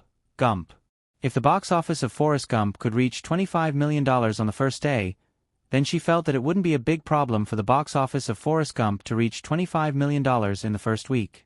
With the excellent reputation of the film and the long-term screening strategy, the box office of the film was likely to be close to $80 million before the final screening. The total cost of the production and publicity of Forrest Gump was $70 million. If the box office in North America could reach $80 million, Flower Pictures would be able to recover more than half of the cost. The positioning of the film was an award-winning film. With the current reputation of the film critics, it could even compete for the Academy Award for Best Picture. As long as it could get a few heavyweight Oscars, then the overseas distribution and videotape sales would be more abundant in the future. Although the recovery of funds would take a long time, Flower Pictures could still make enough profits from this project. When Amy Pascal analyzed the profit prospects of Forrest Gump, she sounded like a housewife who was calculating her money carefully. The reason why she had this idea was not difficult to understand. Although Forrest Gump was personally promoted and produced by Eric, and although he had created a series of box office miracles, the fear of film risks had been ingrained in Hollywood executives' instincts. The total cost of Forrest Gump was $70 million. In the eyes of most people, it had far exceeded the commercial potential of an indie film. However, the dramatic development of things was far beyond most people's expectations. After the first day of release, most of the media, who had only planned to introduce the new film with a short message, were surprised to find that Forrest Gump had far exceeded their expectations. The film perfectly shows the development of American society in the 30 years after the war through the amazing special effects from the perspective of a fool with an IQ of only 75. The three main characters in the film are like the embodiment of the three mainstream American spiritual tendencies from 20 years ago. Forrest Gump represents the root of the American spirit, which is simple, diligent, sincere, and persistent. Jenny represents the rebellious generation in the 1960s. They tried to break the stereotypes and pursue themselves, but in fact, they went to the abyss of loss. Captain Dan belongs to the group of people who have doubts about society. They have their own persistence, but they are still confused and can't find the value of persistence. In the film, Jenny, who is homeless, finally chooses to return to her family, and Captain Dan also chooses to follow in the footsteps of Forrest Gump, which let us see the three American spirits once again become one and return to the origin. Admittedly, this is an anti-intellectual film that looks a bit ridiculous at first glance, but after 2 hours and 20 minutes of watching the film, the author fell into an inexplicable emotion and couldn't extricate himself. I can't help but think that the strength of this country is recovering, the economy is developing, and the technology is advancing rapidly. But we, who claim to be smart, are more and more addicted to the great wealth of materials, and completely ignore the persistence of the spiritual level. The part of Forrest Gump that touched me the most was that rainy night. Jenny took the silly Forrest Gump back to her dormitory and told him about her dream of becoming a celebrity with a longing look. Then she asked him, "What kind of person do you want to be in the future?" Forrest Gump replied with a puzzled expression, "Why do I want to be someone else? Can't I be myself in the future?" In the end, Jenny's dream was broken and she left the world with regret. Forrest Gump, who insisted on being himself, got everything that ordinary people dreamed of. After the turmoil of the 1960s and the freedom of the 1970s, the conservative trend in the United States began to return from the 1980s and reached its peak in the 1990s. At the same time, the extreme material development also made people's spiritual level become empty, and the situation of moral corruption and indifference to human feelings became more and more serious. Therefore, the conservative image of Forrest Gump and his own kind, sincere, and simple character completely catered to the yearning of more and more Americans for the spiritual life. With the overwhelming spontaneous publicity of the media, more and more people began to notice the film and therefore went to the cinema. Life is like a box of chocolates. You never know what the next one will taste like. This classic line, which was destined to be recorded in the history of the world cinema, quickly spread among the crowd. In fact, most people didn't know the profound meaning of this sentence. They just repeated this sentence in their hearts several times with inexplicable feeling and satisfaction after watching the movie. Then they silently remembered it and could never forget it. The explosive attention of Forrest Gump was most directly reflected in the box office. After $6.7 million on the first day, the box office of the next 2 days showed a one-day increase of more than 20%. Finally, the 3-day box office of the film reached $22.9 million on the first weekend. Compared with Jurassic Park 2, this box office number seemed not worth mentioning. However, as a literary film, this box office number, which meant that the box office was about to explode, made everyone excited. After all, Fair Game, which cost the same as Forrest Gump 2 weeks ago, only had a 3-day box office of $6.8 million on the first weekend. On the weekday, the box office momentum of Forrest Gump did not decrease at all. Although it slipped behind Sunday, the box office still maintained around $6 million in a single day. In the end, the box office of Forrest Gump, which was more than $47 million in the first week, once again caused the media to exclaim. This was almost double or even triple the previous estimates of the box office of the film. However, after sighing with emotion, many people couldn't help but feel that this box office number was so reasonable, since Forrest Gump had almost become an American cultural symbol. Venice Beach. In an Italian seafood restaurant, Amy Pascal smiled and looked at Drew, who was whispering to Eric. She held a coffee cup in her hand and took a sip from time to time.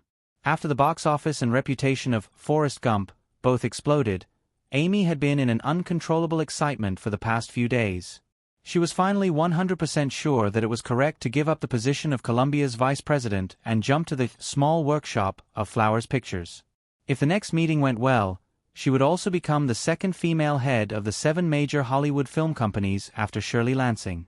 She didn't know what Drew said, but Eric reached out and pinched her little ear. He pushed the girl away and said to Amy with a smile, "By the way, how are you handling Peter Jackson's matter?"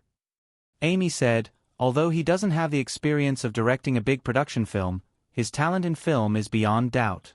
Moreover, we have looked at his complete concept of the Lord of the Rings series in detail, including the script, the story version, the character design, and the shooting location he found in New Zealand. It can be said that we will never find a second director in Hollywood who has so much affection for the Lord of the Rings series. It is very suitable for him to direct this magical epic series." "Eric, do you want to find time to talk to him again?" "Not for the time being. Let him direct 1 or 2 films first and familiarize him with the operating rules of Hollywood. When the time is right, we can start the production of this series." Amy nodded.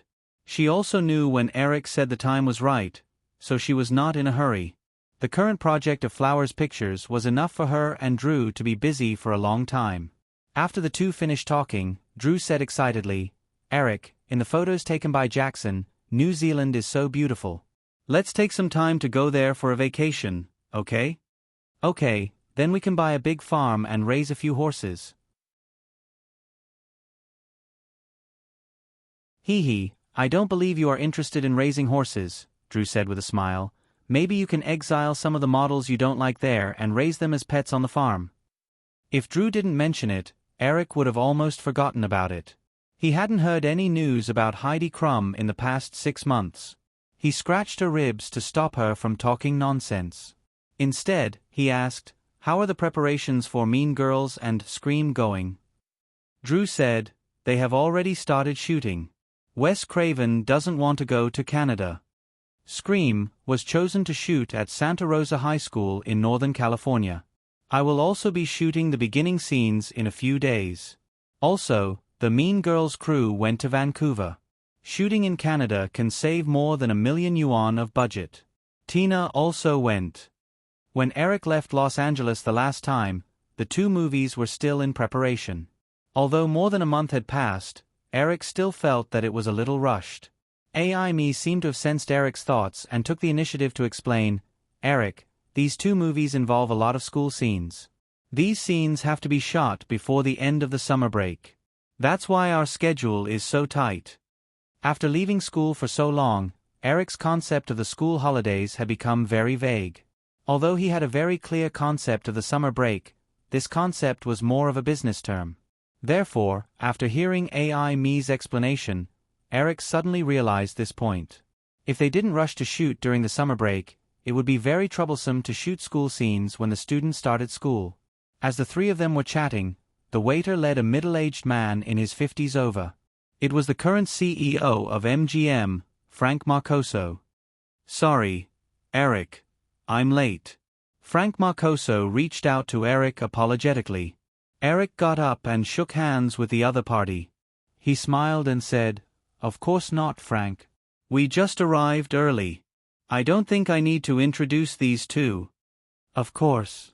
Frank Marcoso shook hands with Drew and AI and said respectfully, "I recently went to watch Forrest Gump. It's really an excellent film that leaves a lasting aftertaste." "Thank you for your recognition, Mr. Marcoso." AI smiled and nodded. Frank Marcoso sat down in the chair pulled out by the waiter and didn't forget to add, "Just call me Frank." AI, we're considered acquaintances, right?" AI nodded and said, "Of course. Let's order first, Frank. I've had lunch here a few times. The fried base here is good. You can try it." Eric took the menu from the waiter and recommended it to Frank Marcoso. However, he remembered the first time he ate here 2 years ago. That time, He was with Nicole and there was a young waitress whose eyes made him feel creeped out. After ordering, Eric waited for the waiter to leave. He went straight to the point and asked, "So, Frank, has Correa made an offer to MGM?" Frank Marcoso nodded and said, $1.5 billion US. Moreover, Correa seems to be very anxious. He even wants to complete the deal before July. However, Credit Lyonnais hasn't given a reply. They seem to be waiting for GoldenEye and Night at the Museum to be released in July before making any plans. Also, I heard that France's Vivendi Group has also contacted Credit Lyonnais, but I'm not sure about their offer. Although Credit Lyonnais was a versatile bank in France, it had never intended to be involved in the entertainment industry. A few years ago, it had accidentally become a major shareholder of MGM because it had been cheated by an Italian financial group. MGM shares had been confiscated by the court and used to repay the huge debt owed by the Italian financial group. Credit Lyonnais had once become the largest bank in Europe due to its bubble expansion in the late 1980s. However, in recent years, after the financial bubble burst due to the crazy expansion, a large number of bad loans had caused huge losses of tens of billions of US dollars. It had even been on the verge of bankruptcy. Under the pressure of the French government and shareholders, although MGM's situation had begun to improve, Credit Lyonnais was still eager to sell its MGM shares in exchange for cash to make up for its shortage of funds. Eric guessed that $1.5 billion US should be higher than the price Correa had paid to buy MGM back in his previous life, but it was still reasonable. Although MGM was now showing signs of recovery, anyone with a discerning eye could see that other than the 007 series, other blockbusters such as The Breaking Girls, Resident Evil, and the upcoming Night at the Museum were not controlled by MGM. Moreover, in the past 2 years, although MGM's operating situation had stabilized, the huge debt that Correa had left for the company had not decreased by much. Frank, you can go back and contact the relevant person in charge of Credit Lyonnais. We also offer $1.5 billion US. Ask them to send someone to negotiate. I know Credit Lyonnais is in urgent need of funds. We can pay all the purchase price in a short period of time. Frank Marcoso looked at Amy and Drew and said, "Eric, is it Firefly?" Eric shook his head and smiled. "No, it's Flower Pictures. Firefly will not have any equity disputes with MGM." Eric's simple words made Frank Marcoso secretly shocked. It was easy to guess why Eric didn't want Firefly to have any equity disputes with MGM. He didn't want Flower Pictures to encounter any monopolization obstacles because of Firefly's shares in the future expansion process. According to the current scale of Flower Pictures and MGM, it was impossible to reach the level of monopolization without 8 to 10 years of rapid development under normal circumstances. But the world never lacked miracles. Back then, it had only taken 7 years for the tiny Firefly to develop into the giant it was now. After considering the wording, Frank Marcoso asked, "Then, Eric, after Flower Pictures acquires MGM, how do you plan to operate it?" Eric didn't answer and only signaled to Amy. Amy smiled. She knew Frank Marcoso was concerned about the arrangement of the original management after Flower Pictures acquires MGM. She said, "Frank, after the merger, I hope you can continue to stay and be mainly responsible for the company's North American and global distribution work." Frank Marcoso was now mainly responsible for the distribution of movies. Because other than 007, MGM hadn't produced any decent movies in the past few years. He also didn't expect to replace Amy as the new company's CEO. Therefore, he was quite satisfied with this arrangement. He nodded and said to Eric, "Eric, although $1.5 billion US isn't low, if Prestige and Corkery join in the fight, I think the final price may be raised to $1.8 billion US. In principle, Credit Lyonnais will definitely sell MGM to the highest bidder." Eric shook his head with a smile and said, "Frank, I don't think Credit Lyonnais has any principles. They don't have any trump cards. They can only choose to accept or not accept. If they insist on selling MGM to someone else, I will immediately cut off all cooperation between Flower Pictures and DreamWorks Animation with MGM. Without the distribution rights for Thunderbolt Girls, Resident Evil, and Night at the Museum, MGM will immediately become an empty shell like it was a few years ago. At that time, I don't believe that anyone will offer them $1.5 billion. Just imagining this scene in his mind, Frank Marcoso had a strong sense of powerlessness. He was very clear that Credit Lyonnais couldn't bear this situation. Although MGM had signed distribution contracts with DreamWorks Animation and Flower Pictures, in Hollywood, Firefly had countless ways to achieve its goal without violating the contract. At the same time, Frank Marcoso absolutely didn't want Corkery to get control of MGM again. This casino tycoon was just a vampire. He didn't have the slightest intention of making movies. He was just like Ron Perlman on Wall Street. When MGM's business situation improved on the surface, he issued a large number of bonds for financing, and then used various methods to put the funds into his own private pocket. When MGM was on the verge of bankruptcy again, he didn't hesitate to transfer the money to the next company. The heavy debt MGM was now burdened with was the mess left by Corkery's repeated operations in the 1980s. Just the interest of the huge debt made MGM overwhelmed. At the moment, he didn't know the situation of the French Vivendi Group, which was interested in MGM, but he knew that choosing to cooperate with Firefly was the only way out for MGM. Once it merged with Flower Pictures, he believed that Eric would definitely put DreamWorks into the new company. At that time, with a large number of profitable blockbuster series such as Mission Impossible, Breakin' Girls, Night at the Museum, Resident Evil, James Bond, and 007, MGM would quickly recover and become a powerful film company again.